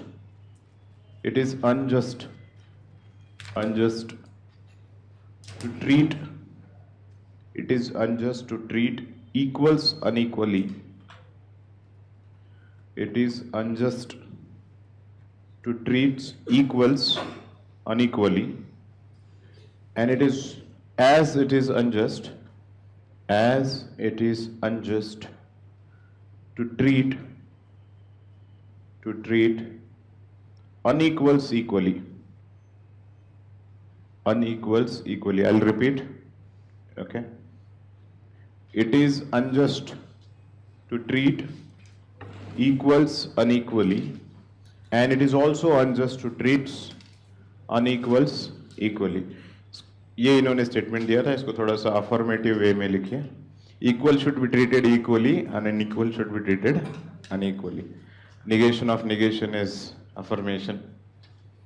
That is, equal should be treated equally and unequal should be treated unequally. Equal should be treated unequally and unequal should be treated unequally. So just brainstorm for 1 minute, 100 seconds. How much this principle is sound in present time? Just think whatever you want to think. Okay. Write examples. Just think for a minute. Maybe your brain functions more faster than the others, but let the others also contemplate. All of you have understood the statement, plain statement. Plain भी करके दिया है आपको.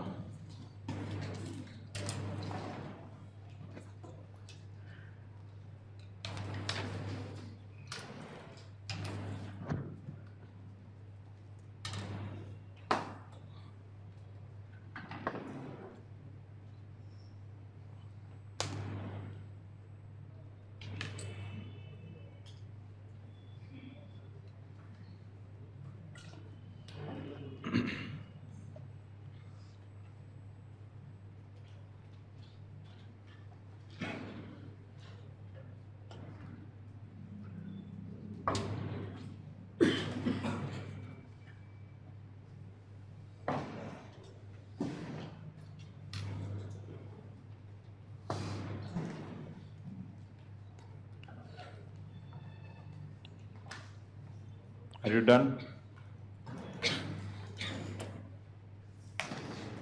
AC कितने पे चल रहा है यार?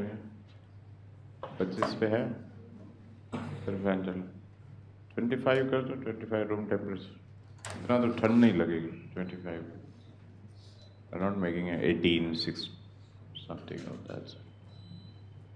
लग रहा है ठंड आपको? ठीक है, thank you so much. Yes. How sound is the principle? Wait. Would like to answer?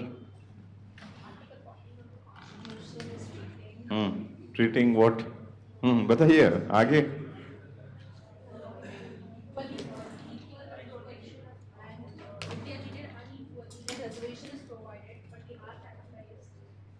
Okay, very good. In fact, you could able to establish a relationship with that. Good. Also, sir, when we talk about, like when we talk in the economic terms, system of progressive taxation. Very good. Basically, an example which supports this statement. Does it support the statement or does it contradict the statement? It charges higher tax rate for a higher. Yes, that's accepted principle. What it is? So that means those who are rich, they'll be विचार Okay, good, good. I got your point. Yes, yes, certainly. That's the crux. Or, Like should be treated alike. Like should be treated alike is third same line. मतलब पहली एक line लिखी है हमने, दूसरी एक line है, और तीसरी लाइन लिखने की इच्छा है तो वो भी लिखिए. Like should be treated alike. हाँ. Criminal. हाँ, क्रिमिनल है, वो तो क्रिमिनल में बहुत इजी समझ में आ जाएगा. We are talking in socio economic. Yes, accepted कि जिसने मतलब सेम टाइम का क्राइम किया है उसको सेम टाइप वाली पनिशमेंट होनी चाहिए. All of your understanding that is a nature of crime.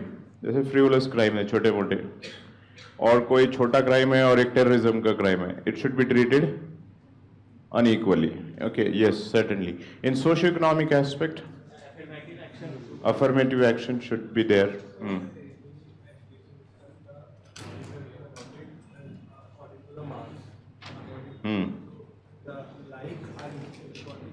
Okay, good example. Okay, like should be treated alike. And yes, let's discuss now. Anybody wants to add anything? Okay, let's discuss this principle. Aristotle was actually, what all of you have said is absolutely right as per the literal wording of the statement. But Aristotle was little elitistic in orientation while providing the theory of justice. Now what he says, that is the principle of justice, those people are same. Let's take, is a hierarchy. He is saying that here it is, here it is. So treat them equally. What is the meaning of it? That is, the equal should be treated equally. इनको और इनको भी similar treatment दे दो, और इनको yes, different treatment दे दो. But वो different treatment वो क्या बोल रहे थे? वो affirmative action के बारे में बात नहीं कर रहे थे. He was in fact talking on a different extreme end. He was saying that इनका contribution ज़्यादा है. Okay, they are more meritorious. Their contribution is higher. Therefore, इनको बहुत ज़्यादा rewards दे दो. Reward or the distribution should be based upon the merit criteria and the contribution people make to the society. Okay, so inherently he was trying to justify the meritocratic system or the elitist notion of justice. Those who will contribute more, they should get more, and those who cannot contribute or contribute less, they should get less. All of your understanding? This is absolutely a meritocratic society. What you have said is absolutely right. It can be seen in a different way also. Different treatment मतलब इनको affirmative action दे दो, वो भी एक different treatment है. But Aristotle's notion of justice was the just principle should be, जैसे लिखा है ना वहाँ पे just principle should be the merit and the contribution that the people make. More the merit, more is the contribution, more will be the reward. Less is the merit, less contribution, less will be the reward. Now this was the basic theory that the Aristotle has brought in. Okay, long time back. This was the elitist theory, etc., etc. Now, how do you put this in the contemporary time? What is the limitation, if at all any, if you find? Yes, the Aristotle has not taken into account the initial position of the people and whether they have the avenues to contribute or not. Aristotle also has not taken into contribution historic injustice. Aristotle has not taken into account the social barriers that are there. Aristotle has not taken into account the socio-economic status of the different people to start with. All of you are understanding? Okay, so the theory is actually a justification for the hierarchical system rather than for the egalitarian system. Okay, this theory was justification. Equal protection of law. Law वाला नहीं कर रहे हैं हम, socio-economic में law वाला हमने कर लिया है. ठीक है, I'll come to the point. Okay, let me finish this. Okay, क्या लिखा है आपने? I hope the point is clear. So what Aristotle was saying, that is equal should be treated equally. That is, those contribute and have the similar merit should get similar reward, and those with the contributing different should get dissimilar reward. More merit, more contribution, more reward, less merit, less contribution, less reward. But in fact, some of the scholars have ruthlessly criticized the Aristotle that he has found some principles in order to justify inequalities in the society. He has overlooked the inherent inequalities that exist. In fact, he was trying to justify, he has found some way in order to justify inequality, overlooking, what he is overlooking? He is overlooking the historic injustices, particularly in Indian context we are talking about now. Okay, that is, if we bring this model into the Indian justice system for the distribution, so it will be like overlooking historic injustice, social barriers. Okay, social barriers, for example, Dalit, SC, STs, etc., social barriers. Third is socioeconomic status also. You may belong to a forward community, but you are economically very weak. Are you understand? You can be poor, you may be belong to so-called forward caste, but you may be economically weak. You don't have the avenues, the means of production नहीं है आपके पास. Okay, there is nothing. Yes, opportunities nahi hai, means of production nahi hai, with which you can contribute. Have you understood? So this theory was half theory of justice, and therefore we are trying to bring now new theories where, in fact, Amartya Sen and they have said that we in fact require same principle, but in a very different manner. Unequal should be treated unequally, but we need and more focus on that. We need what is called as the affirmative action. Affirmative action, so that they can, there is a possibility of equality of opportunity. Okay, there is a possibility of equality of opportunity where the people like Amartya Sen, in fact, what we have said, progressive taxation is, in fact, yes, affirmative action, that you take the money out of the rich and distribute them to the poor in the form of subsidies. That is one form of affirmative action. Okay, that is to bring the egalitarianism, the balance, by having a progressive taxation. More the rich you are, more will be the tax, and it will be distributed to the weaker section in the form of subsidies. Okay, Aristotle we have just discussed in order to know what can be the different principles. And the important theory, second theory you can write, that is where the contemporary theories, that is Rawls' theory of justice. John Rawls. Okay, this was the question which was asked in 2015.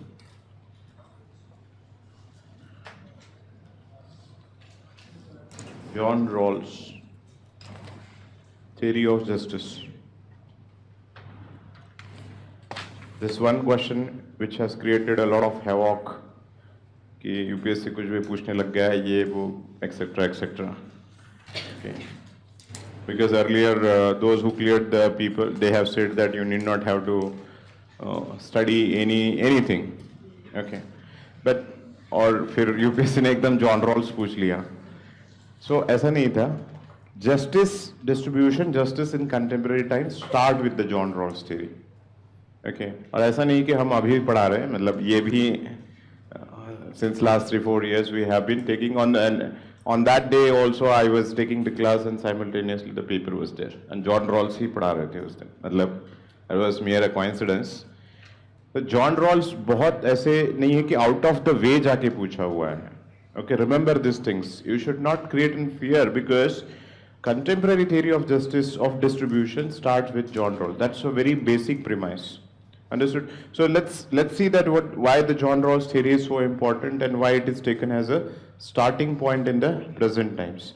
Starting point इसलिए है कि एक थोड़ी सी balance theory मानी जाती है. And he has renewed the discussion of justice in the contemporary time, in the globalized time, or since the time that we see the welfare state and etc. These concepts are coming. So right, the John Rawls theory of justice. Now the John Rawls has used one, you can say that the concept called as will of ignorance in order to bring his theory of justice. एक दो लाइनें लिख लो, बहुत ज़्यादा important नहीं है ये सब चीज़ें, एक दो लाइन ही पता होनी चाहिए आपको. Will of ignorance ये है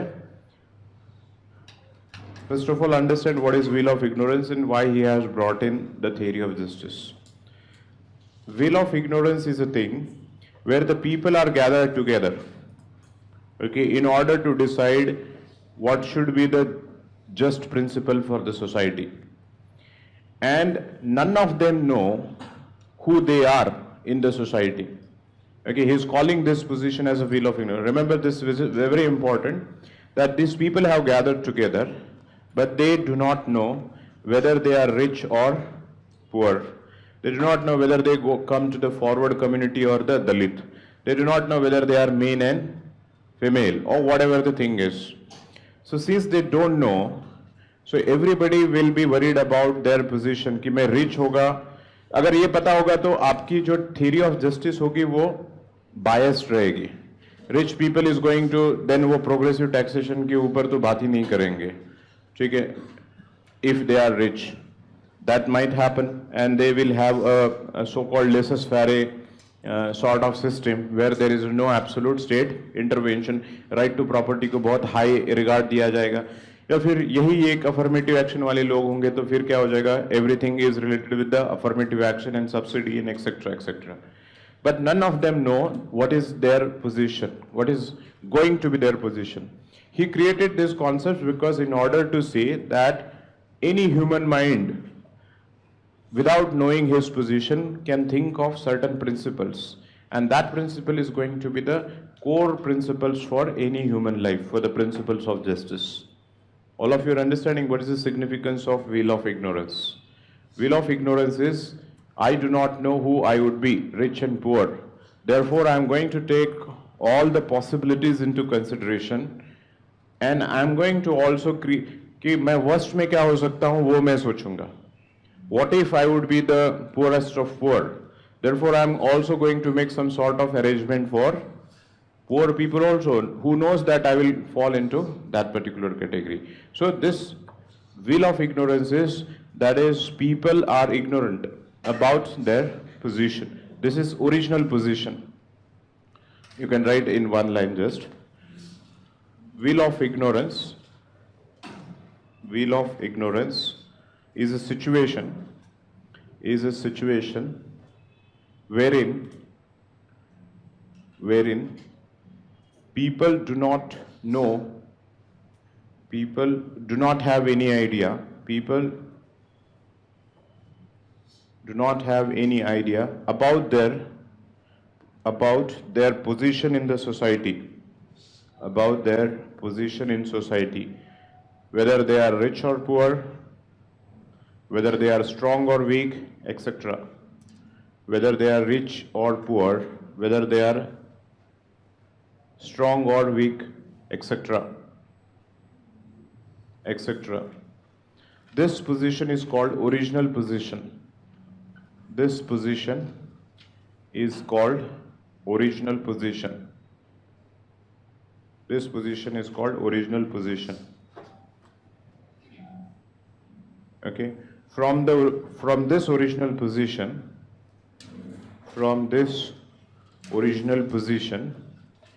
people are reaching to the principles of justice, or people are deriving the principle of justice.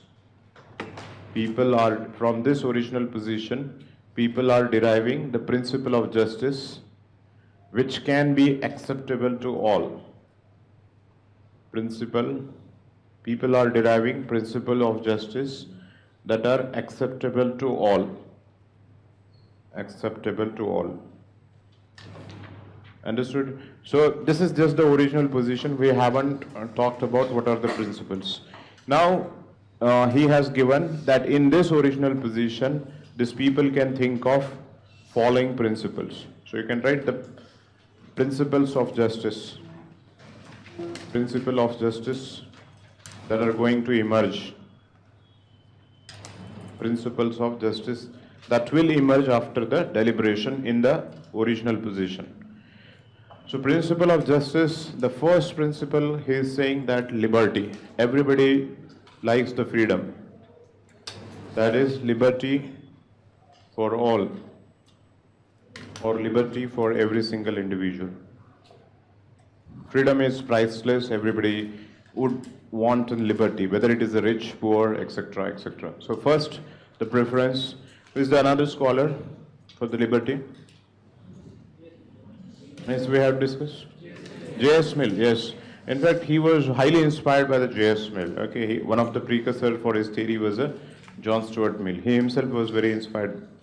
Liberty of all. Second, he has given the principle of equality of opportunity. Equality of opportunity for all.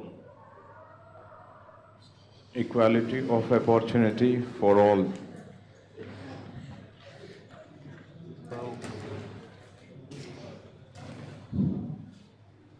And third, he has given a principle, it's known as a difference principle.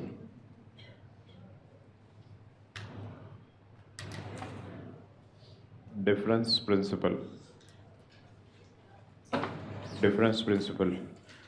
In fact, this is very important principle because if you see here, liberty of all and equality of opportunity, again for those who are poor, there is nothing as such for them except more of an abstract notion, that is liberty. What they are going to do with the liberty if they don't have the capacity? In case of equality of opportunity also, the same case is there. Equality of opportunity, equality of outcome नहीं है. Outcome मतलब the thing is opportunity मतलब क्या है कि यहाँ पे लिखा हुआ है कि जो 4 seats recruit होगी, all of them can apply and there will be an interview. Okay, all of them can apply, but seems to be an equality of this is formal equality है, substantive नहीं है, formal है. Formally आपने क्या करके रखा है कि all the seats are open. Okay, everybody can compete. But what we have not taken into account, what has been the initial position, whether the people could able to compete, rich. इनकी जो baseline है, उसको नहीं देखा गया है. All of you are understanding this point. Equality of opportunity is a formal equality. You say that anybody can come and apply for it. But the very capacity to develop so as to get selected requires a substantive equality or something else. And that has been dealt by the third principle, that is the difference principle. Now here he is also saying the same like Aristotle, that people should be treated differently, but he is talking in terms of differences are justified as long as they are benefiting the downtrodden. All of you are understanding? So inequality is justified as long as you are making a differences in order to help the poor section. जो आपका article 14 वाला है, आप classify करो लोगों को. One formal principle is principle of equality, but you have every reasons to classify people into rich and poor or any kind of classification. But ये classify आप इसलिए कर रहे हो because you are trying to work in the interest of the downtrodden so as to uplift them and bring them at par with the strongest one. Not you are making the classification so that you can help, which the Aristotle was trying to do. All of you are understanding? He has said that unequal should be justified and merit should be the criteria. He was trying to do it differently, but through the principle of difference that John Rawls is bringing the component of affirmative action. So just write one line on the difference principle. According to Rawls,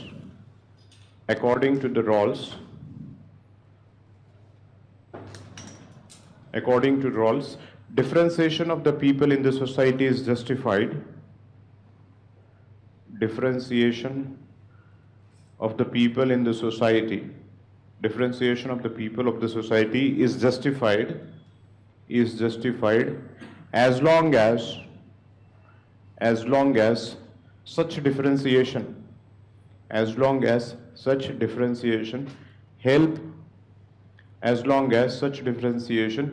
help in upliftment of the weaker section of the society. Upliftment of weaker section of the society. In other words, difference principle is valid, difference principle is valid so long as it contributes or benefits the weaker section of the society. So long as it benefits the weaker section of society.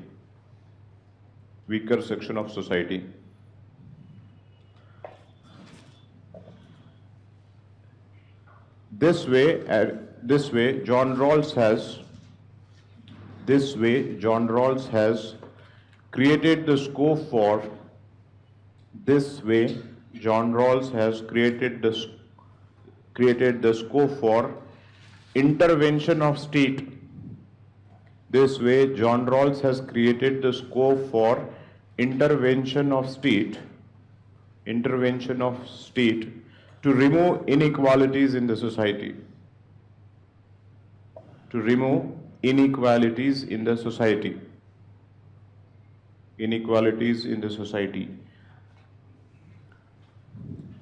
I hope point is clear. Okay. So the progressive taxation can be one such intervention. Okay. So you are classifying them and then you take the money and then give the money to the affirmative action. Subsidy can be another way. So there can be different ways, but classification is for the weaker section to bring them at par. Now if you see this with the Aristotle theory, now he is trying to make a balance. He is not completely Marxist who is saying that right to property should be completely abolished and there should be the revolution by the proletariat class to overthrow the bourgeois class. Okay, there should be a complete common ownership of property. So that's not he is saying. Neither he is saying that a violent revolution is required where the worker class is going to abolish the capitalism and there will be a community ownership of production. He is also securing, in fact he is far more liberal and capitalist. There is a very in-depth analysis because he is putting liberty and equality of opportunity in the first and the second place. This is a lexicon principle. Lexicon matlab isi order mein hai. All of you are understanding. In fact, he was a defender of liberalism only. Liberal socialism, you can say that. He's trying to make a balance between the Marxist socialism on one side and the liberal capitalism on the other side. So he's trying to create some sort of middle path, okay, where there will be something for everyone. All of you understood? And that's the reason why the question was asked, obviously, because this is a very important theory.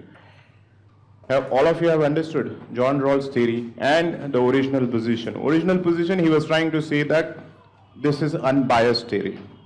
Okay, everybody will think of good also and everybody think of the worst situation also, and therefore they come up with this principle. Understood? So this is a theory for the socio-economic justice. Now right next, one more scholar, third scholar, okay, or for that matter second scholar in terms of affirmative action, that is Amartya Sen.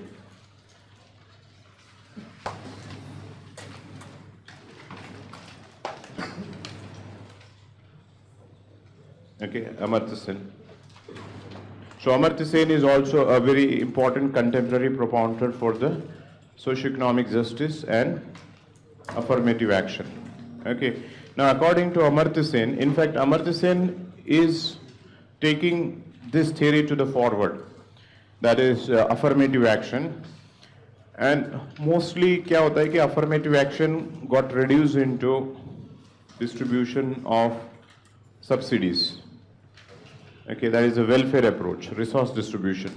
But he says that only mere distribution of resources is not enough, but developing the capacity of individual so that he can make the best use of the resources is what is required. All of you understanding? एक है कि एक Chinese proverb, don't give the fish, teach him how to catch the fish. Okay, giving the fish, you are making the person dependable also. Okay, and that's not sustainable also. Okay, you are making them dependable. In case of if you teach them how to catch the fish, then it is going to be a self-sustainable, and state can withdraw from the responsibility because that becomes a self-sustaining person. Understood? So capacity development. So write the Amartya Sen. Okay.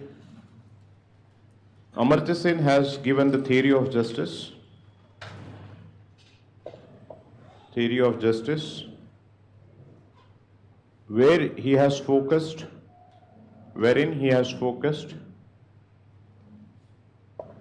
on the capacity development of an individual or group of people, capacity development of an individual. That is, his theory of justice is related to,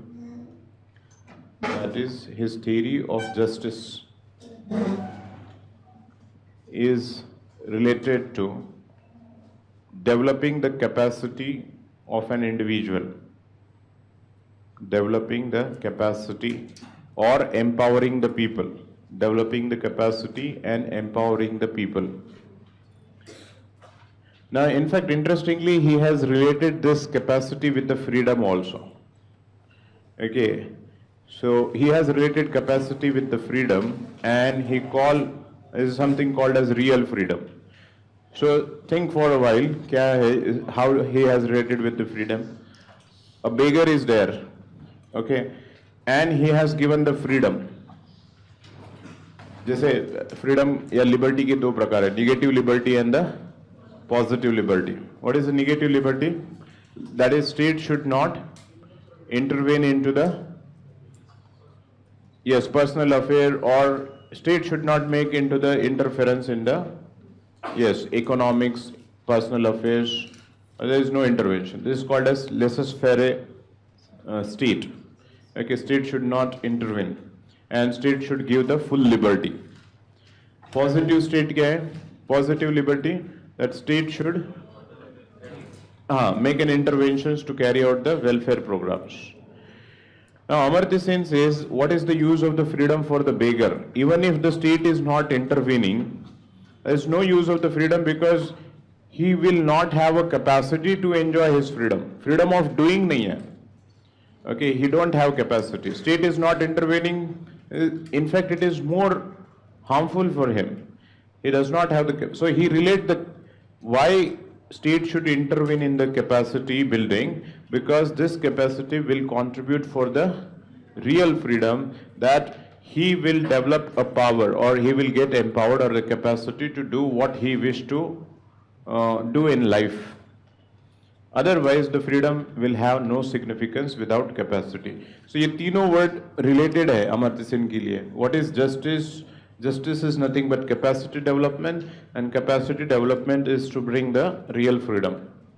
This is a very core concept, because in India, directly, indirectly, all the questions, all government policies, etc., everything depends upon this. And in fact, he is a believer of bottom-up approach rather than top-down approach. Okay, remember this word also. That is a believer of bottom-up approach. Bottom-up approach rather than top-down, or rather than trickle-down approach. Trickle-down approach में ये किया जाता है कि it will trickle down. Okay. जैसे capitalist mode of development की theories है, laissez-faire वाले हैं. Laissez-faire वाले हैं कि let them develop, let the entrepreneurship develop, and there is so-called invisible hand, what Adam Smith would say. Okay, there is an invisible hand in the society, और अगर industry develop होगी, ये develop होगा, तो वो अपने आप से ट्रिकल डाउन हो जाएगा. इनका कहना है कि नहीं, it has to be a bottom up.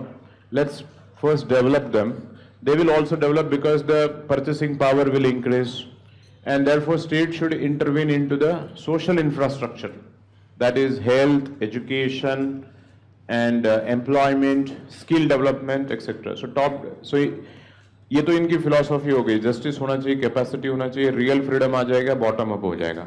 What is a policy prescription? Policy prescription is state should intervene in a social infrastructure. Okay, policy prescription is state should intervene in a social infrastructure such as health, education, skill development, job opportunities. In fact, you can relate this with your demographic dividend also. Okay, if you will not invest, it is going to be a demographic disaster. okay, or demographic liability. And if you want to reap the demographic dividend, you must invest into this thing. अरे सब follow कर रहे हो या नहीं कर रहे हो, या बाउंसर जा रहा है, यॉर्कर जा रहा है, बैट पे आ रहा है बॉल, हाँ? ये तो क्या मतलब चल रहा है पता ही नहीं है. Social infrastructure and justice and liberty and equality, fraternity, हाँ? All of you are, I hope you are following. Okay. All are equal. ठीक है. Okay, yes. So the point is, what you have written, that is policy prescription. Policy prescription is that state should invest in social infrastructure. That is skill development, education, health, creating the job opportunities, etc. That's why you say that this was intellectual precursors. Amartya Sen was for MG Narega, and then you have this NHRM, that is National Rural Livelihood Mission, then Right to Food Act, जो है education, Sarva Shiksha Abhiyan, and those are basically based upon this investing in a social infrastructure, bottom-up approach, etc., etc. So this is where we see the affirmative action has to be promoted with respect to. इसका जो opposite school of thought है जगदीश भागवती school of thought, देखें, that is Amartya Sen and Jagdish भागवती, जो दो school of thoughts हैं, वो trickle down की बात करते हैं. That is first let's the entrepreneurs develop and trickle down approach will happen. Economics में पढ़ा होगा आपने, as जगदीश भागवती, trickle down, लिख लो यार, नहीं पढ़ा है, यही है trickle down जो बताया था. Trickle down means let the apex first develop and it will trickle down. Top down approach, bottom up approach की जगह top down approach. जगदीश भागवती, ठीक है. Some people earn the credit by criticizing others, so he is one of the person. Amartya Sen को criticize करते करते जगदीश भागवती school of thought हो गया कि इसमें जो है इनका. और एक है, अगर आप historically में कभी अमर्त्य सेन को ये लिखना चाहते हो कि one of this, क्या था कि who inspire you, इनकी एक उन्होंने थ्योरी दी थी 1943 में फेमाइन हुआ था मॉडर्न इंडिया में. अगर आपने देखा होगा कि before independence there was a famine in Bengal and he wrote an thesis. Obviously he went, Nobel laureate है, इतना तो पता है, ओके. तो नोबेल लॉरेट जो इकोनॉमिक्स में मिला था उनको इसी थ्योरी के ऊपर मिला था, that he gave the theory on the famine and he has shown that this famine was more an anthropologically created famine. It was not a drought, it was not because of the natural calamity, but it was more of a human induced drought or anthropological reasons behind the famines. क्या anthropological reasons थे?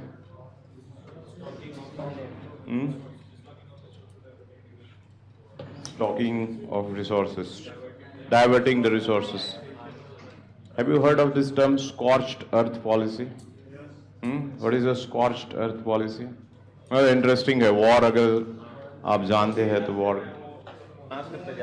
हाँ, जैसे है कि Japan, there was a Japan was attacking, जहाँ पे Britain जा रहा था, तो वहाँ पे जापान जो सेकेंड वर्ल्ड वॉर चल रहा था, इतना पता है, तो Japan, so there was a impending failure कि British will go and Japan is going to attack.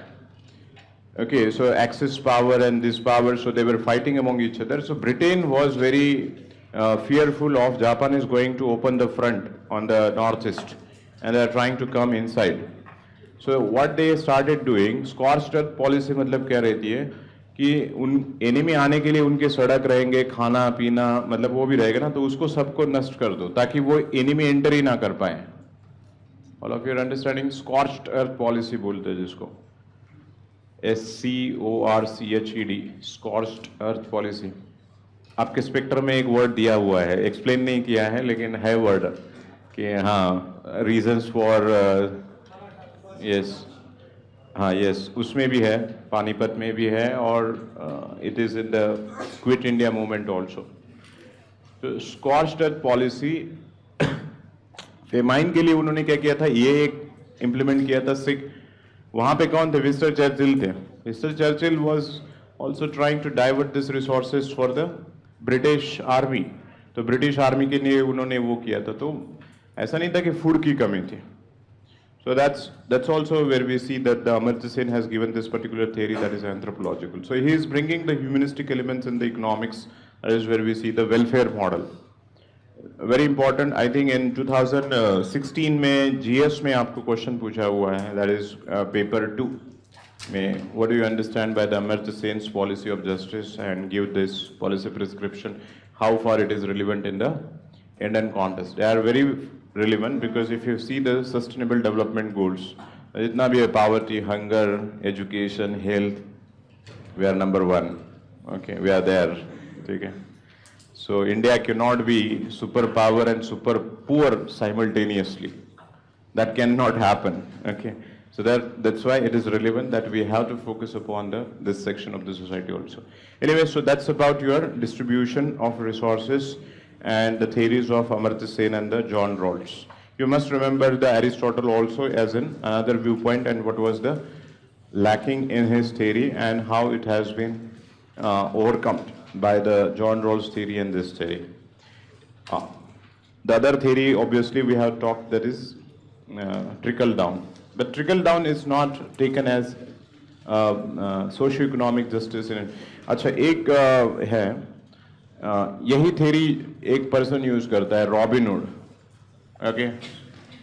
So how do you see the Robin Hood as a theory of Robin Hood approach to the distribution of justice? Is there any difference? Because क्या है उनका जो statement है, गरीबों से क्या अमीरों से लेता है और गरीबों में बांटता है.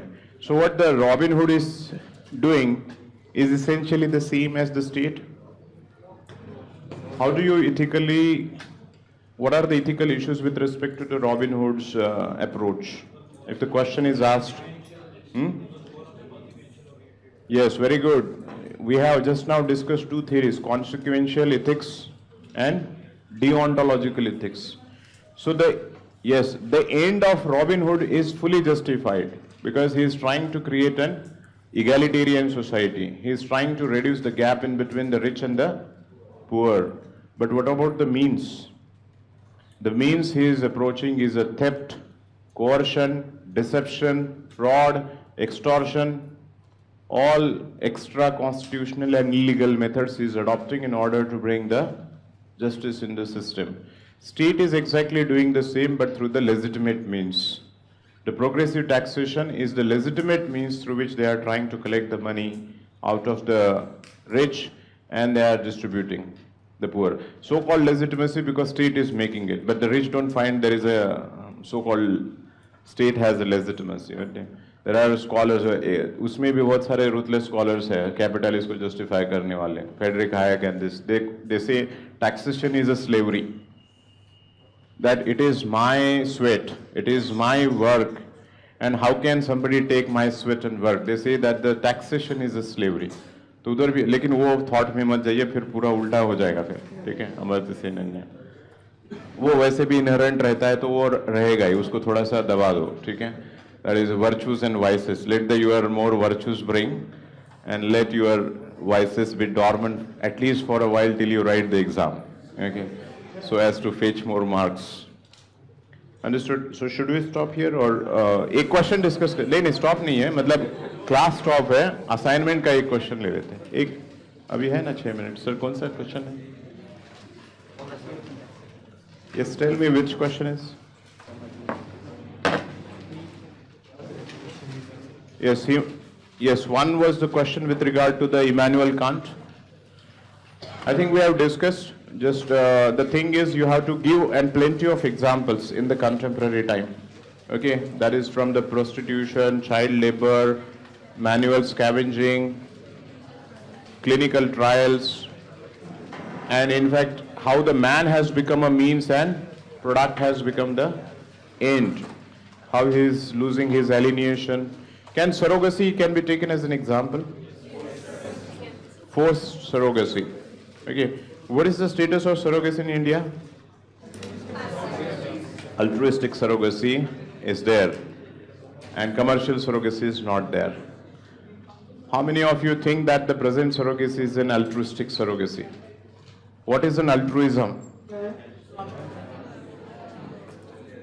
Something which is not by force but voluntary.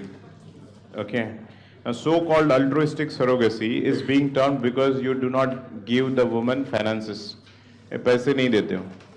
So, does it the sufficient criteria to call an altruism? Because you think what this surrogacy law has done is the scope of surrogacy. Now they say that who can be a surrogate mother? She should be married. She should have one child minimum. She should can go for only once. She should be from the relative or family. Okay. And she should not get the compensation. No pay. This has forced you to take, there is the altruistic surrogacy. Now the point is, think of infertile couple. Okay. Now infertile couple is there who is in the want of surrogate mother. Now earlier the scope of surrogacy was whoever is willing to, there was a lot of scope, okay, where they can go and avail the surrogate mother, because these riders were not there.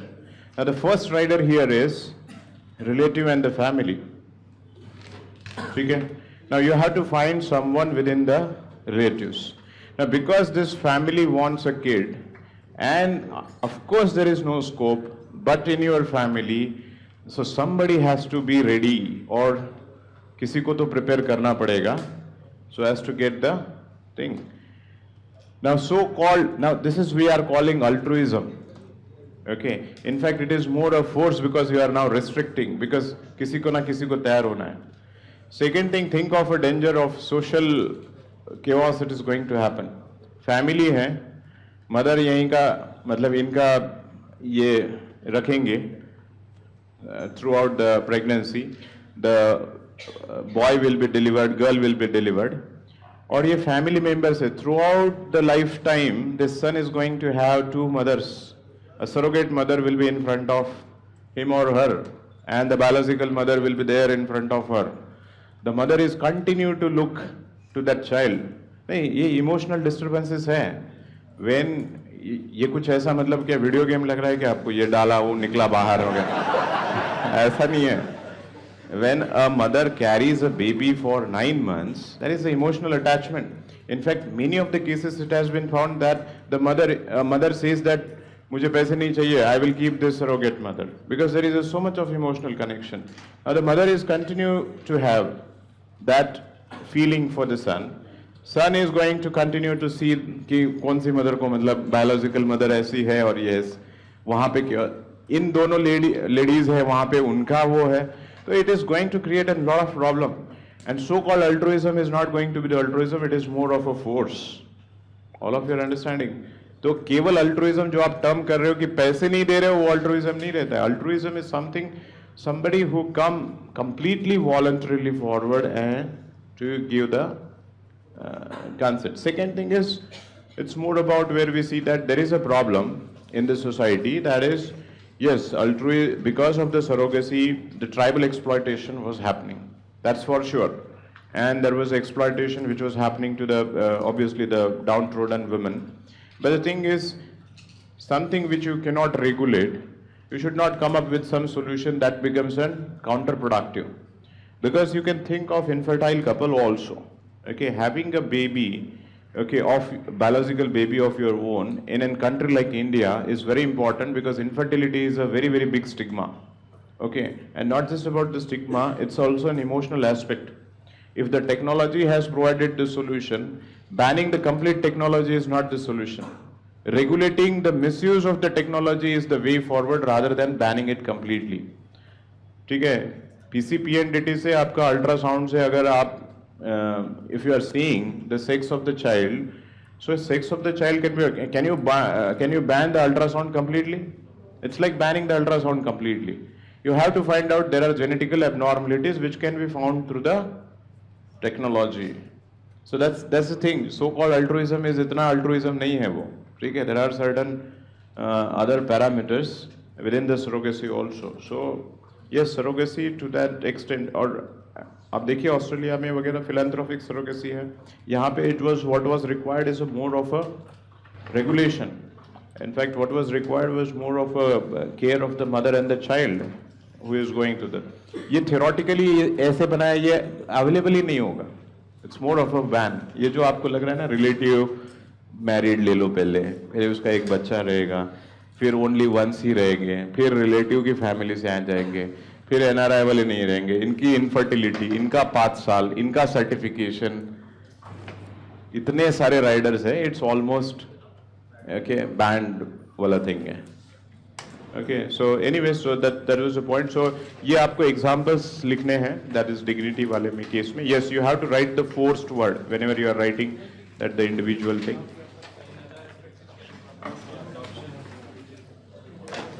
Yeah, theoretically it will promote the adoption, but the adoption and biological child is a very big thing. ठीक है, इतना easy नहीं है कि यहाँ से दुकान में रिचार्ज नहीं किया तो इस दुकान में जाएंगे. ठीक है, एडॉप्शन और बायोलॉजिकल में बहुत डिफरेंस है. ये आपका चाइल्ड है, ओके, और वो adoption is a very different thing. ठीक है, anyways, thank you so much.